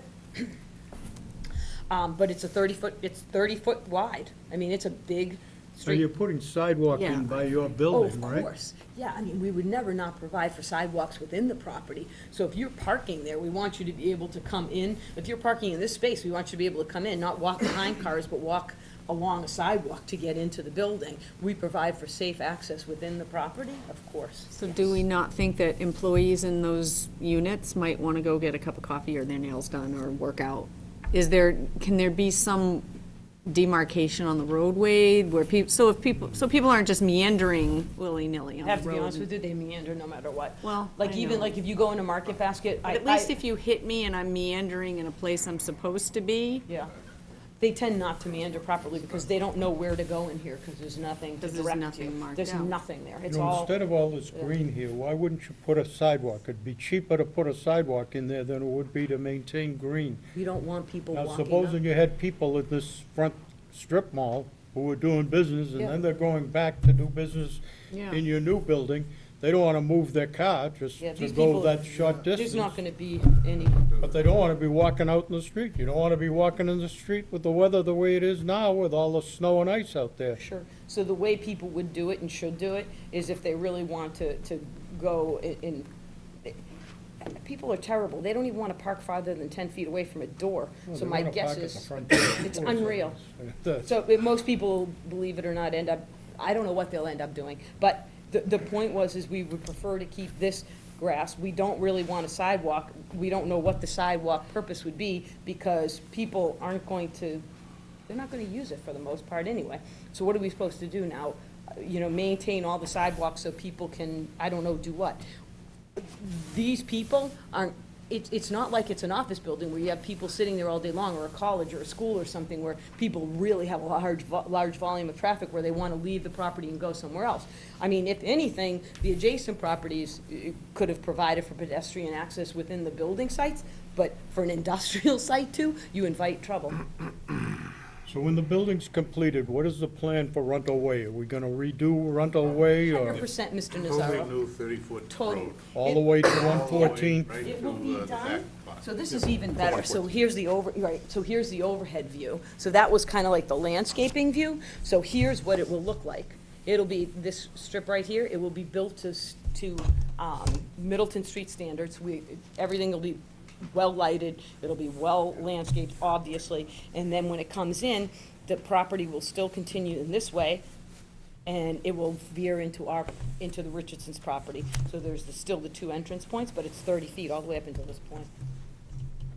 The whole way. Well, no, you're not paying attention, right? You didn't see, so up to here, it isn't, Yeah. that's right. Oh, I'm sorry. Did we agree on that? Yeah, he didn't know where I was pointing, so if No, I of had the course you can't PowerPoint, see. he could have seen, but he didn't know. Okay, So yes, I'm sorry, he does. So up to here. Where was, I apologize, what did you ask me? it's one of the first things to go. No, there are other things that have gone. My eyesight. Who are you? Correct. So this is going to be, I mean, the improvements to Runlet Way are going to be, so that you know, this is all Richardson's doing. Even though this roadway is for the benefit of others, Richardson is putting it in. That's what they have agreed to do, and they want it improved to standards that are street standards. And it's 30 feet, right? They wanted to do a wider street so as to accommodate the use. They don't have to, I mean, Boston Street's only 22 feet, Yeah. but they thought that that would be a better entrance point, and, you know, the likelihood of, for example, Mr. Thornton, and maybe he's the one who owns Airtight, maybe at some point now, because he had got that special permit, maybe he's gonna develop and do something back to his property, so we know there's a potential for increased traffic. We already know that Warren's putting a new building back here, so we know, and it's an office building with, 30 people, so you know there's gonna be more traffic there, so it's a good idea to I maintain. thought there was a gym going back there. Oh, no, it's the offices for Planet You Fitness. get too many rumors running around here. Yeah, right? Jim, He can always add 7,000 more square feet or whatever, right? yeah. 10%, right? 50. 750 is Oh, what it 750, was. is that all it is? Okay, you guys have lost me, but, so, we thought that it was best to build the road out to really provide for an accommodation, and that's what the Richardson had preferred to do. I think the problem with a wider road is that a wide road promotes speed. So, as we have had a lot of comments about pedestrian safety in this, not that I necessarily agree with them, but there's been a lot of concern about the safety, and if you make it even wider, then that could be an issue. See, the reason for it is you have to remember, there's a use here that comes in that has people driving that maybe aren't experienced. When you have people who are experienced drivers, like, people who complain about truck traffic, they're the last people you have to complain about. They're licensed CDL drivers. Those people can navigate the weirdest and oddest of properties. You really have to be more concerned about people maybe in a car with a lot of little people in it. And you want to be able to allow for people to take a turn, get past. You do want a little more, you want more room for that. Well, there's a lot of traffic comes in there just for the drive-in window at Starbucks. Right. You can sit in Starbucks and watch that window, and there's cars going through there constantly. Oh, I believe it. And I understand that. That's, a lot of women have their kids out. They don't want to drag their kids out to go in and get their coffee. That's a nice, easy, convenient thing to do. And I've seen a lot of men in trucks go in there as well, I will add. Sometimes with kids. Sometimes with dogs. Yeah, no, so that is, we did recognize that, but there won't be the opportunity for a runway because quite frankly, there are turns off that create that, if you will, the slowdown of traffic because they're really. It's a little free form. Yeah. Yeah, it's not, I don't think that's a straight run Sorry for my back. for people who are concerned about I don't I mean, it's gonna be kind of interesting and intriguing. You're not gonna wanna bomb through there. Yeah, I feel like the plan beforehand, it was more more Yeah. of a straight run, and now it's kind of, It was actually not, it actually straight, came it's in straight. more. So may I? It Well, I went just- like yeah. this. I know Is it. that- I mean, it used to went be here, straight. And then it came in. It was straight originally, like, I don't know, what, 2 years ago? Oh, before we did anything, yeah. Yeah, before people decided to just like change the rules of reciprocal easements. Oh, God. I didn't change any rules. No, you I know, I didn't, okay. I'm not pointing at you. But so, so we Mm-hmm. have created a straight shot. So before it did enter kind of like, if you will, 15 feet Yeah. over. And it came in at a slight angle, very, very slight. And now it is more of a straight, but you're right, it does do this. I mean, it definitely, it comes over because the easement, so there's a 20-foot easement on this portion of the property that was always to be used. right. I really think you should consider that sidewalk in there. Again, we really, really don't want a sidewalk. There is no benefit to our project for a sidewalk. I don't even know who it would serve. Matter of fact, I think it would serve no one.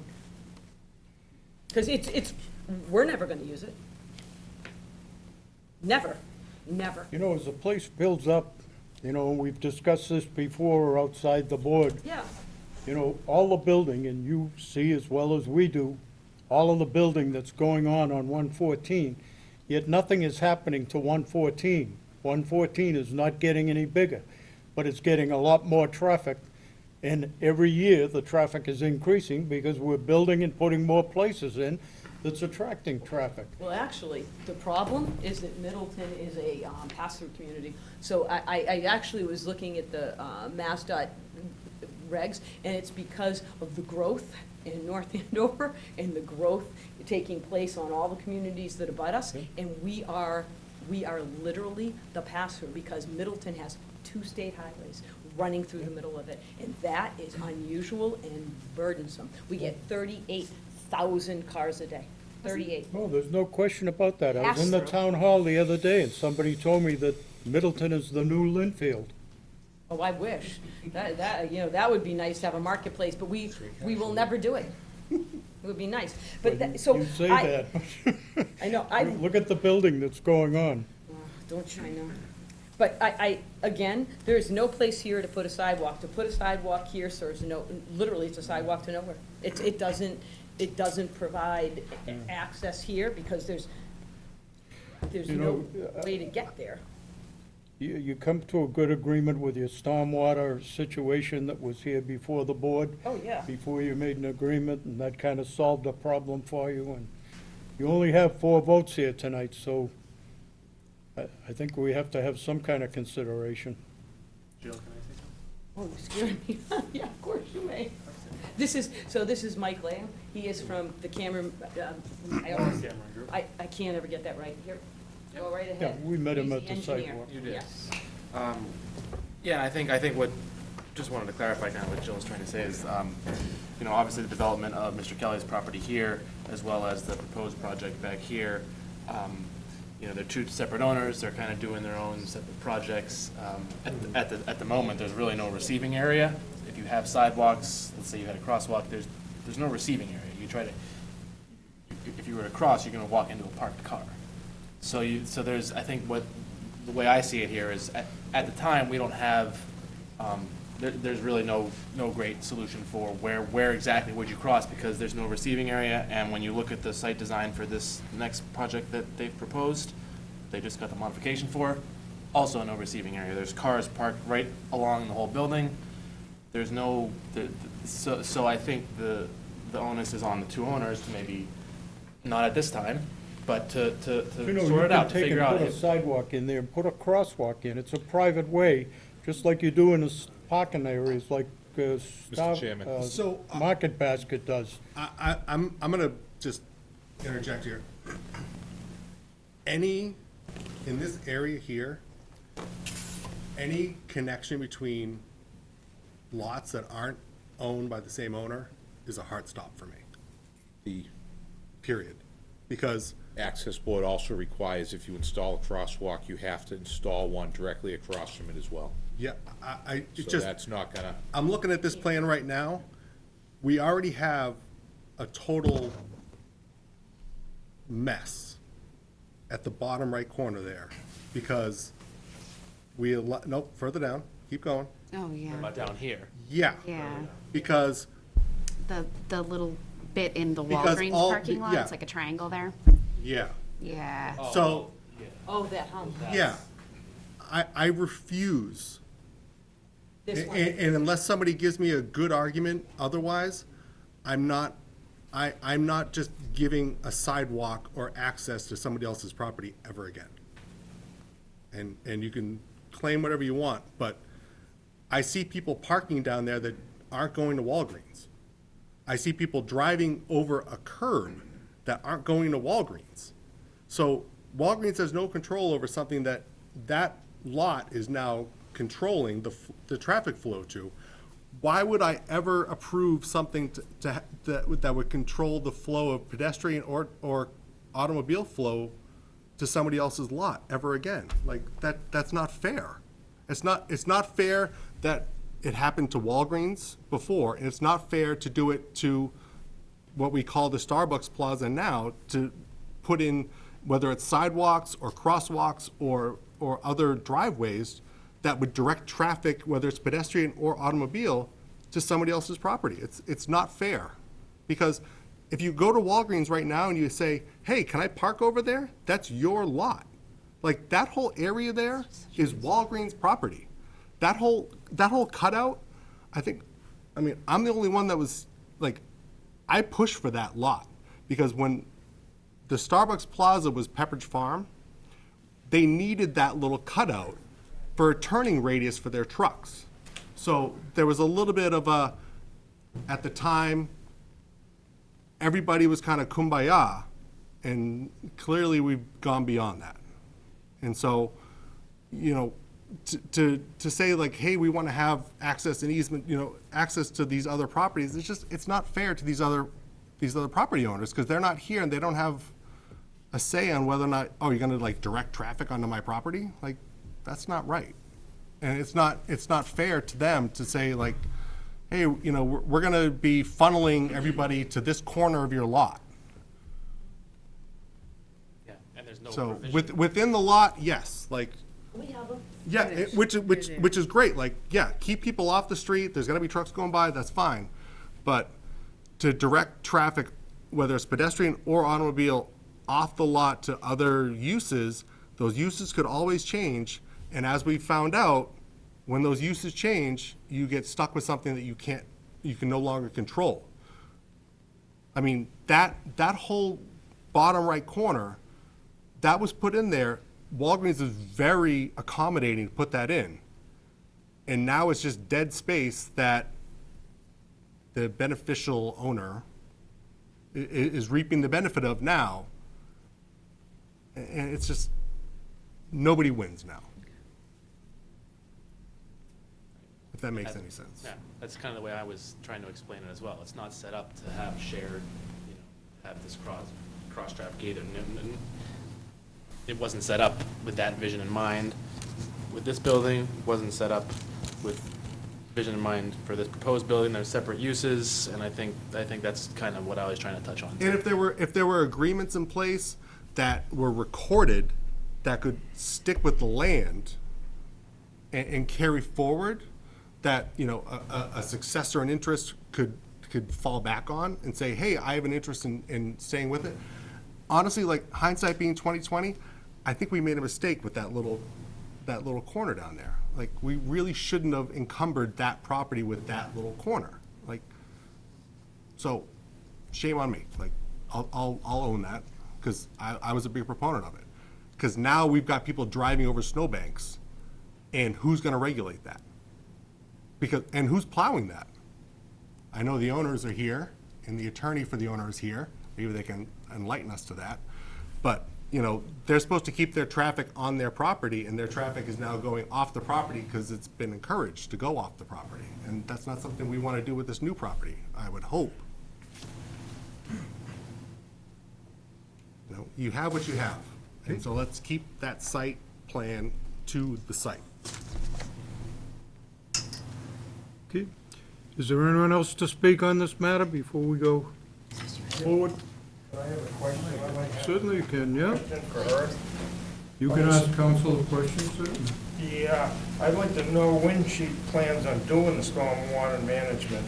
It says here with the disturbance of the grounds, before she can remove, or they can remove the grounds, they have to have this stormwater permit ahead of time, not after they take all the dirt out. Did you hear that she had an agreement with the conservation agent?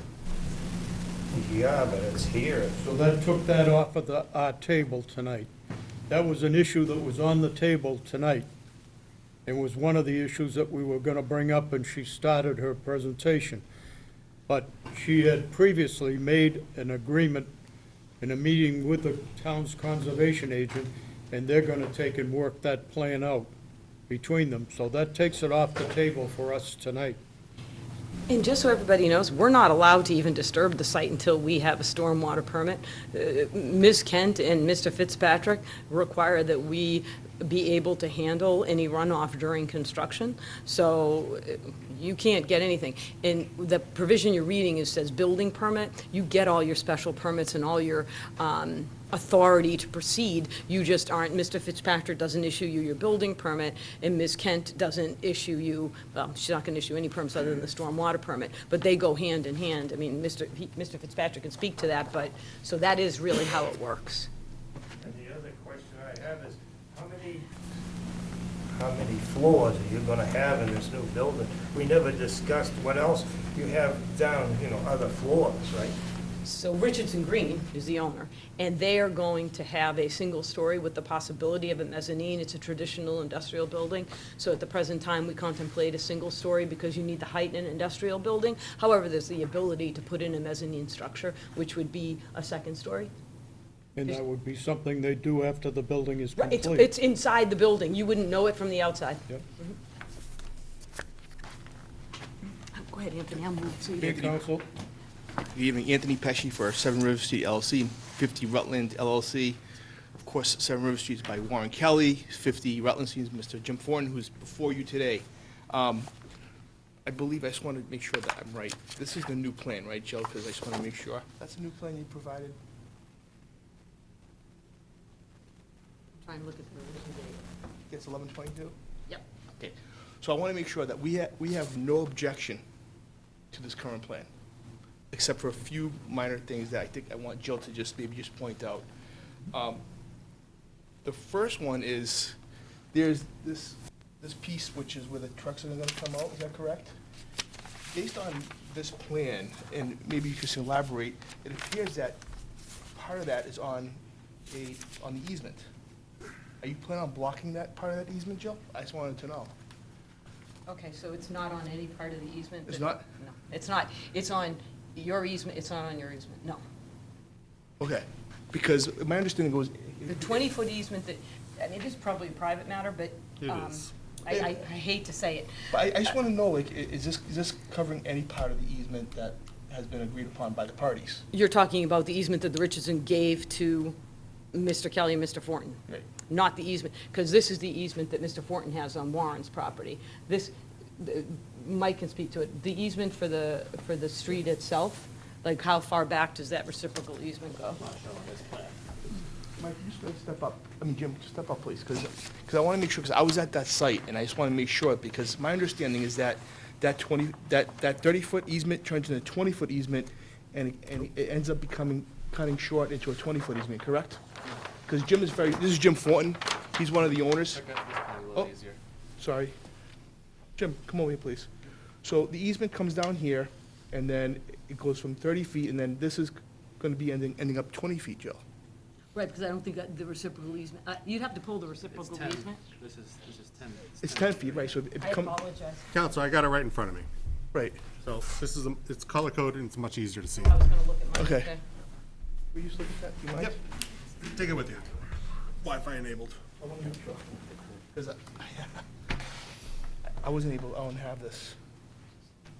So that green part, And Joe, right? it's- Is that part of the easement that you're gonna be obstructing or not? That's part of their property area, I can't remember, I don't know. Okay. She wrote that, I don't know. I mean, but we're not building it out. The green part has Yep. been extended all the way down to this point, right? Right. Which is part of this easement. We definitely did not extend our easement area beyond your easement area. There's absolutely no possibility of that. My easement area goes all the way to here. Yeah, no, the 20 feet goes to here. That's where it goes. It didn't go all the way. It doesn't. That's the mark right there, isn't it, Joe? This line, all the way back to the property line. No, that's something else. Land Court and the Superior Court both open at 9 AM tomorrow. If you'd like to, 8:30 for the clerk's office, I'm This sure. is, you're getting away from the, And I I apologize. apologize. I just wanted to be clear for the record, because like I said, if it's a private matter, then we go on a private matter. It's all right. I believe it is a private matter. It is, so it comes down and it hits the property. No, it does not, and it dives. See where it goes down? So this one, here's where the 30 feet comes, and then that's your property. 10-foot wide. I have to go back to it. Regardless, that's what it is. If you, Okay, well, just- that's we're fine. we're not developing beyond what we have. And if, Okay. to the extent that there's an ability to do, or if the reciprocal easement allows something different, then you can do whatever you want, but we're not building it. Right, but my only comment was just separate, it's a private matter. If it is encumbered, we just want it to be modified so it doesn't encumber the easement. We which is aren't separate. going to modify it, but if How you about want this? to. I have an idea. Yeah, I know. Any conditions, as of, what's today's date? 12/5/2019, will be in accordance with any easements of record as of today's date. Perfect, that's fine. Any alterations to any property will be in accordance with easements of record of 12/5/2019? Attorney man? The easements, yeah, it doesn't matter because we don't provide for it and we don't have to build it out. I don't care. Yeah. My last question, again, is the entrance point where the trucks will be coming into here, Sure. correct? Is that turn gonna be sufficient where trucks don't have to do any wide turn? Will there be any type of issue having any of these tractor trailers or trucks or large vehicles beyond the normal landscaping trucks? Will they have to do a wider turn? Is that a concern at all? No, No? no, not at all. So 30-foot radius is standard Mass DOT Okay. radius right in here, yeah, exactly. So they can Yep. meet the turn with no that was problem? mapped out at Yep. the site walk, and we Oh, saw but it's a good that. question. It's fair. I just want to ask. And then the other thing is regarding the traffic study, is that something that has been suggested or recommended about? We have less traffic impact than the adjacent properties, and there was no traffic study for the adjacent properties, so no. Okay, because I know that they're building in the back, they're building, There's nowhere near, 108 parking spaces for like the use, which is overparked, and then Starbucks alone probably generates somewhere between 1,000 to 2,000 cars a day. okay. What are you referring to, building in the back? Well, Our building, just ours, right? Oh, the building, you mean? He just means Oh, our I building. thought you meant behind the property. Or you mean Mr. Fortin's property, is he building out? Eventually, but Yeah, not eventually, now. not anytime soon, but just to take into consideration the building itself, right? Yeah, I understand. That's all. Thank you. Okay. Anyone else? Okay. Can I speak about rejection of my No, I'll accommodate you. So normally 3 times is, on the same subject is getting a little much, but come on. This is See what you have to say. I have a large concern about the noise level. All the trucks that are gonna back in are facing my property. It's facing, nothing's facing the other one.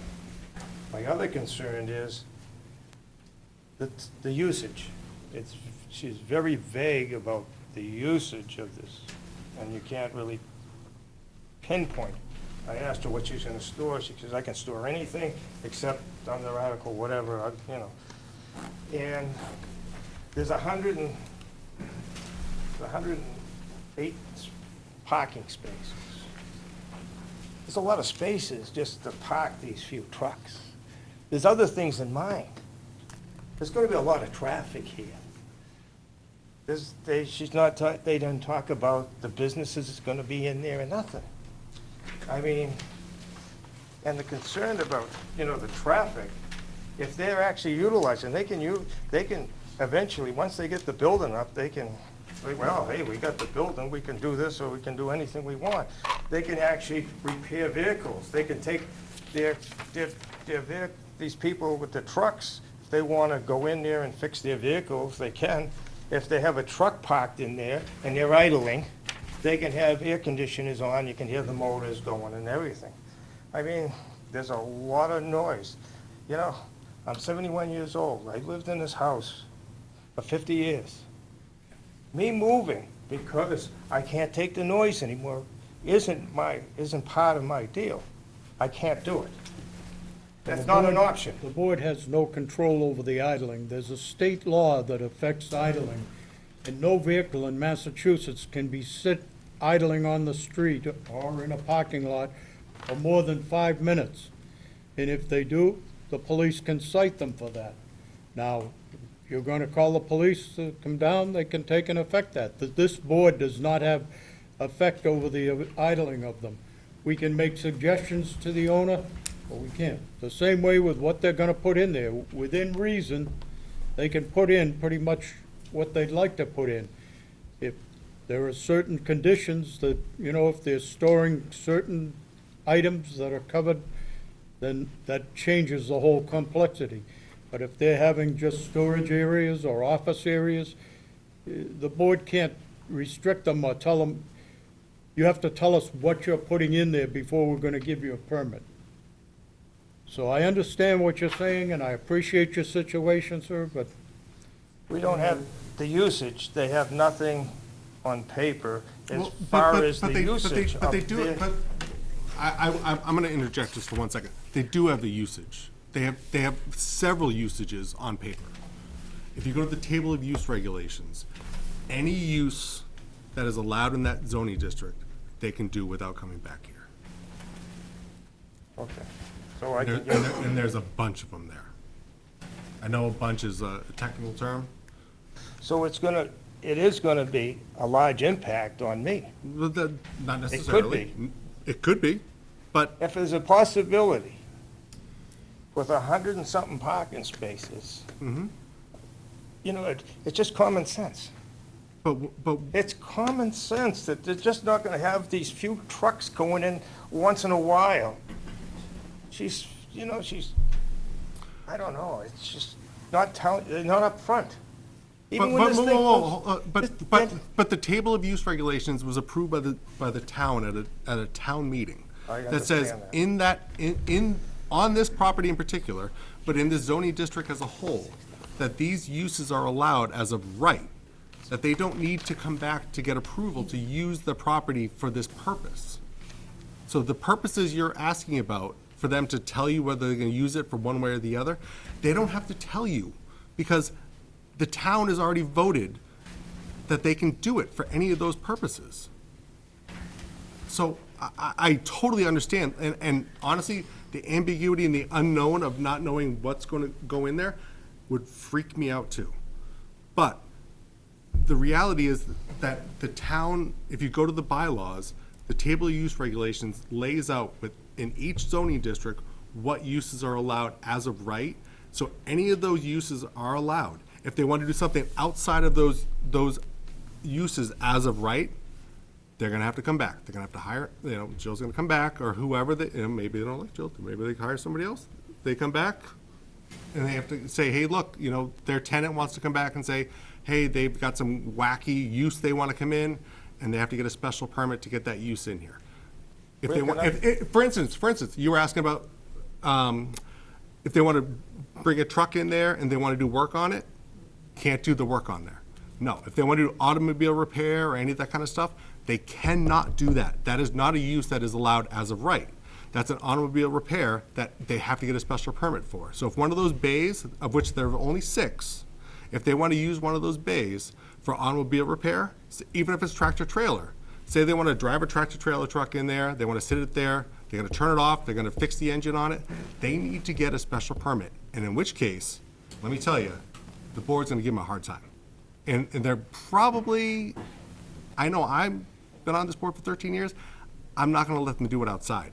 Because, and I'm sure as heck not gonna let them do it at night to bother your sleep, where you're gonna be at a direct abutter. So, you know, those are the kind of things that, the stuff that you're concerned about, we totally take into consideration.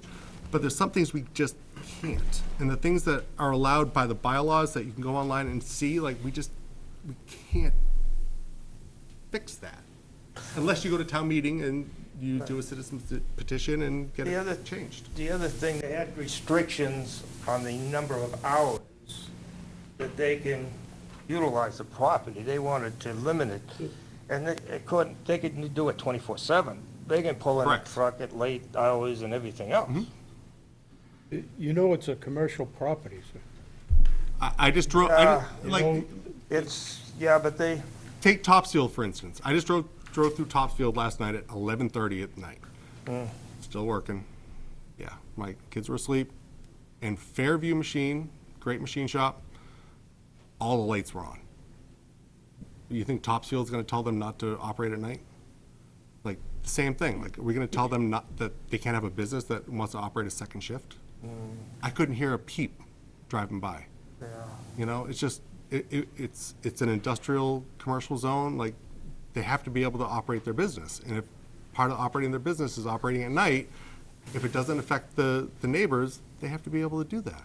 Is this property considered industrial property? It's an industrial park because it's above 7.5 acres. Pretty sure it's owned business. It's Industrial only It's for an business. industrial park. Yeah, but it's right here. It shows you the business, the edges are right here. It's an industrial park because of the area. Lots of a certain parcel, as I explained to you in the office on 2 occasions, lots in the business district of a certain size are considered industrial parks. Yeah, but why on this, the survey, it's got it right here. It stops right there. It stops right there. What stops? His business right here. You're Your business pointing to a line, the property dotted- line? Yeah. It's a split parcel, there's multiple zones on the parcel. And if you notice, the residential parcel's not being used for the commercial use. Counts to the overall area that allows the industrial park use, but it's not being used for the business use. The other thing is they got a special permit for the frontage. At the time, I took it out, it was March 27th, 2018. They never mentioned this building being there at that time. There's no mention. They just said that they wanted to have this so they can run a business. So the full impact at that time wasn't there when they asked for this special permit. And I don't think it's fair. I think it should be reissued because it's a bigger building. It's a bigger, when they went in there, they probably said, well, we're just gonna run a little store. Wait, what? No, we did not. Well, it's not here. It doesn't say anything. It just says they want to encourage businesses to have the frontage. And at that time, they didn't mention the size of the building at all. It's not here. They had to? What? Did you think they had to? They own the property, they can comply to put up whatever they want to put up. And it comes to the board because they need a special permit. Yeah, They but, own the property and they can But it- develop it whatever they want.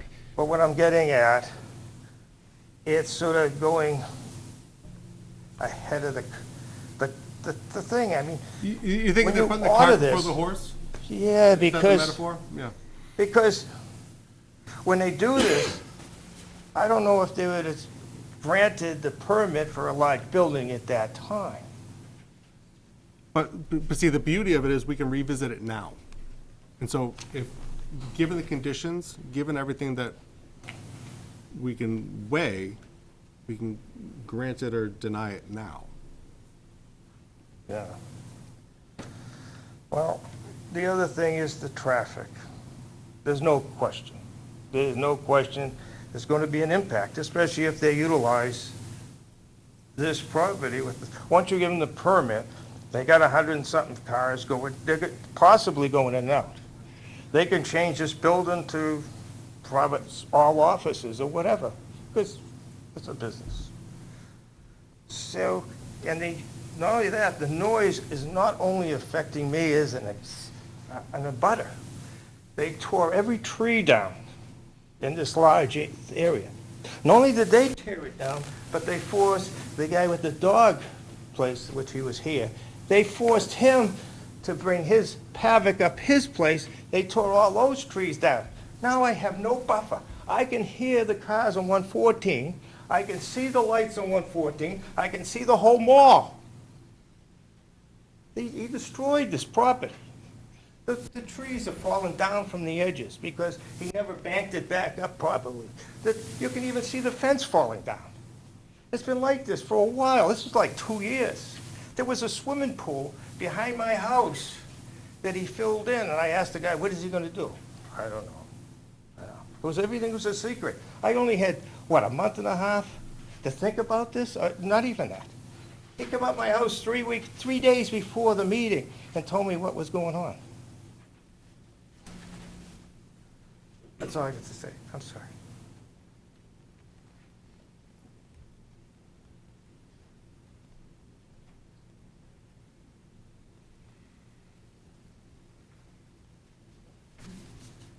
Anyone else to speak? Okay. Any other questions from board members?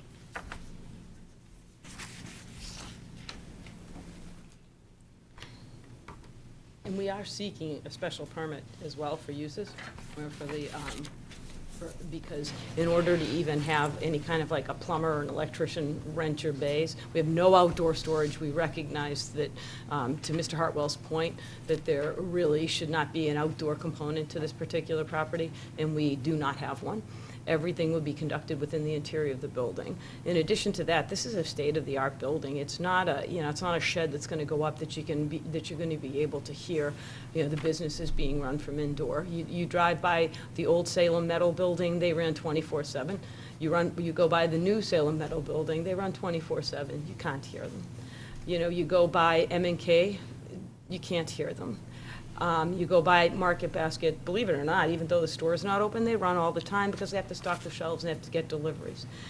This particular property isn't looking for anything that it isn't otherwise entitled to, and it's not looking to overburden. The Richardsons have been very mindful of that and are, developing an access that was intended, and the reason for the special permit at the time was truly not to put the cart before the horse, but because the Richardsons wanted to benefit other property owners. They did it in conjunction with Mr. Thornton, whose property required some type of access, or if Mr. Hartwell, I think you'll remember, you were on that board, it needed some sort of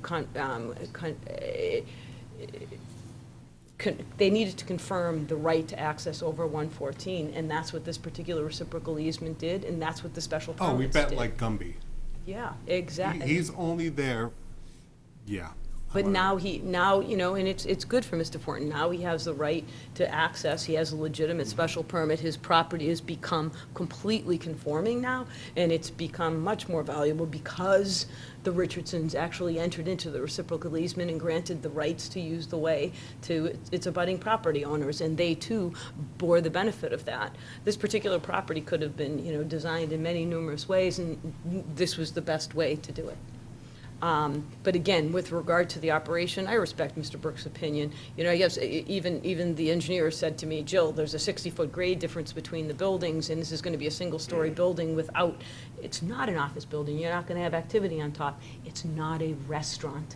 It's not a use that otherwise has frequent generation of traffic. It's not a drive-through. It's not a pharmacy. It's an industrial building that does have a component that can have, retail of some sort, office, it most certainly does. But everything is conducted within the four corners of that building, and it is being built to ensure that sound does not migrate outside of that building. And if it does, then Mr. Fitzpatrick gets a call, and to the extent we're violating the rules, regarding ambient noise, we'll be notified. Not enforced by the building department. Oh, that's by Board of of Health, by Derek Fullard, and I apologize. Scott will still get a call. He'll just send it over to Derek. Delete. Yeah, right. So if the board has questions for me, please, whatever you'd like to have answered, I'm more than willing to do so at this point, as are the Richardsons.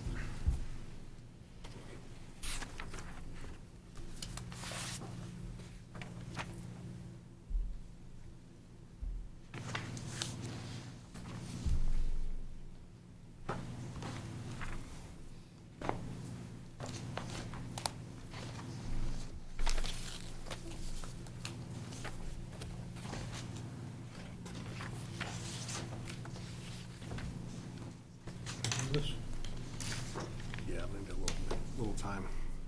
Okay. Take a 5 minute. Want to take a 5 minute break? Okay. We're going to take a 5-minute recess. Where'd Anthony go?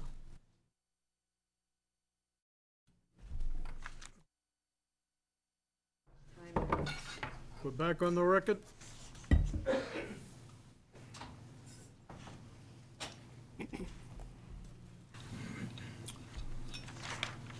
Thank you, everyone, for your patience. Or lack thereof, for most of you. Based on the evidence presented, both submitted and verbally before the board, I propose that the board make the following finding in regards to the special permit under application number 1083 pursuant to section 9.4 for the purpose of authorizing the use of a portion of the property as a contractor or landscaping business, or am I in the right spot? Yeah. Yep. As a contractor or landscaping business and equipment storage yard for the purpose of securing approval to construct and operate the offices and indoor and outdoor storage space for contractors pursuant to section 3.1.2 and the table of use regulations, section C, commercial, I believe it's line 20. That there is a community need that is met, that the special permit is in harmony with the master plan and will provide for the responsible development of the property and will satisfy a growing demand for this property and bring businesses and jobs to the town. That all the land located on this section of 114 is zoned for business and industrial development. Additionally, that there are several contractor businesses in close proximity to the property. There is a clear beneficial impact on the natural environment and to the neighborhood. Not only will the development of the property result in extensive upgrades and improvements to Runlet Way, it will result in the construction of a state-of-the-art building with up-to-date energy-efficient systems and components, a fully compliant stormwater management system, which will be approved by the Conservation Commission, and the building permit will be subject thereto. Title V compliant septic system and all related landscaping. Let's see. All lighting will be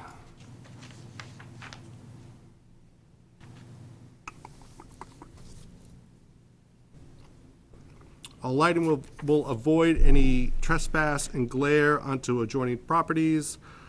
All noise shall be similarly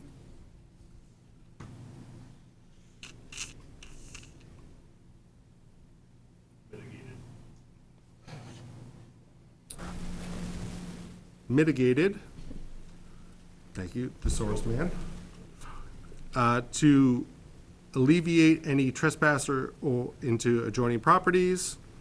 All site development standards will be adhered to, and all pedestrian and vehicular access, access will be in accordance with the performance standards of the Middleton bylaws. Greg, one correction. It would be conservation agent, not commission. For the stormwater. Yeah, done. You got it? So moved.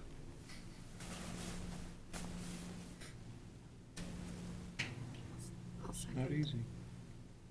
Hmm? It's not easy. Keep going. Those are just the findings. Okay, I'll second. Motion's made, seconded. All those in favor vote? Yes. Yes. Aye. And I vote aye. Based on those findings, I will make a motion that the board approve the special permit.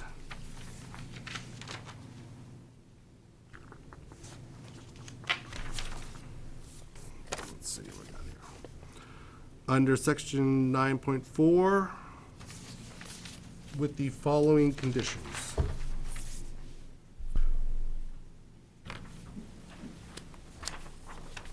That the plans are compliant with all dimensional and density requirements, that the plans adhere to all building height and number of story requirements, that the access drive and access to all buildings are adhered to with all traffic circulation and vehicular traffic, requirements. Do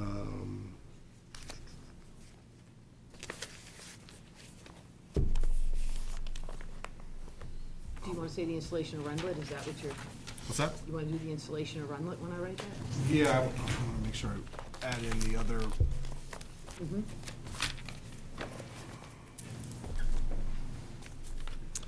Make sure we add that in too.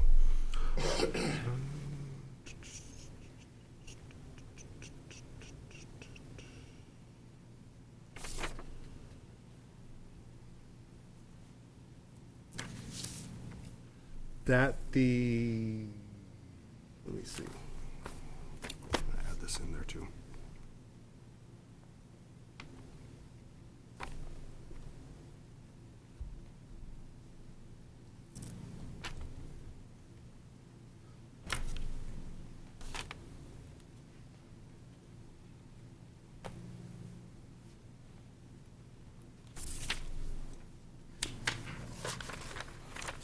What's my timer at?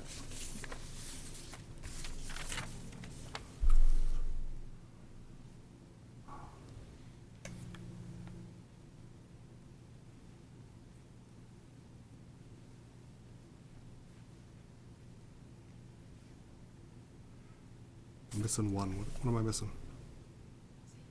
What am I missing besides the, You want to say the installation of runlet way in conformance with the plans? Because you want to bring back the site plan into the special permit conditions? So somehow do that?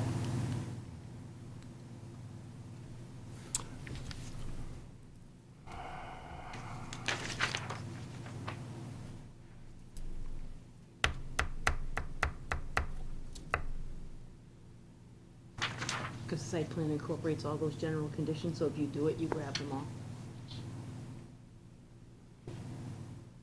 yeah, but how are we gonna do that with the reciprocal easement? Pardon? How are we gonna do that with the reciprocal easement? Oh, because it's a burden of the property and it's stated on the plan. So the development of Runlet Way in conformity with the legal requirements of the reciprocal easement, because it's part of the plan, it is. And just by the development of Runlet Way, we do that. With the condition that Runlet Way will be developed as per the, what's the, I don't know. It has to be in accordance with the plans pursuant to the Yeah. easement. What, you have the date in the, Yeah, of course, I think it was 11/2/22, 11/22/2019. the 11/2/2019 plans. And in addition to that, any special permit which is in accordance with application number 1084 will be applicable. Yep. Any other conditions? It's okay with me. Hours of operation, we're good. I think you get it. You miss anything?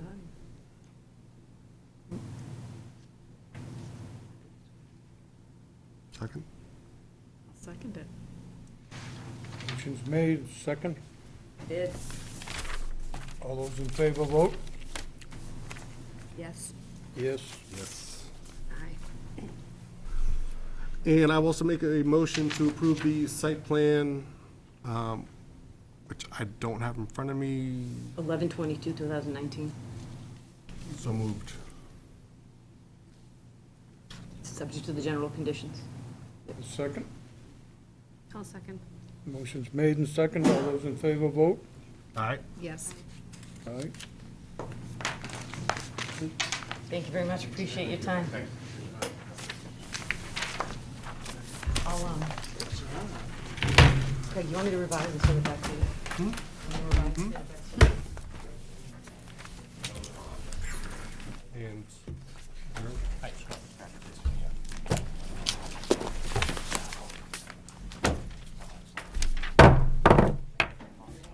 Voting's adjourned.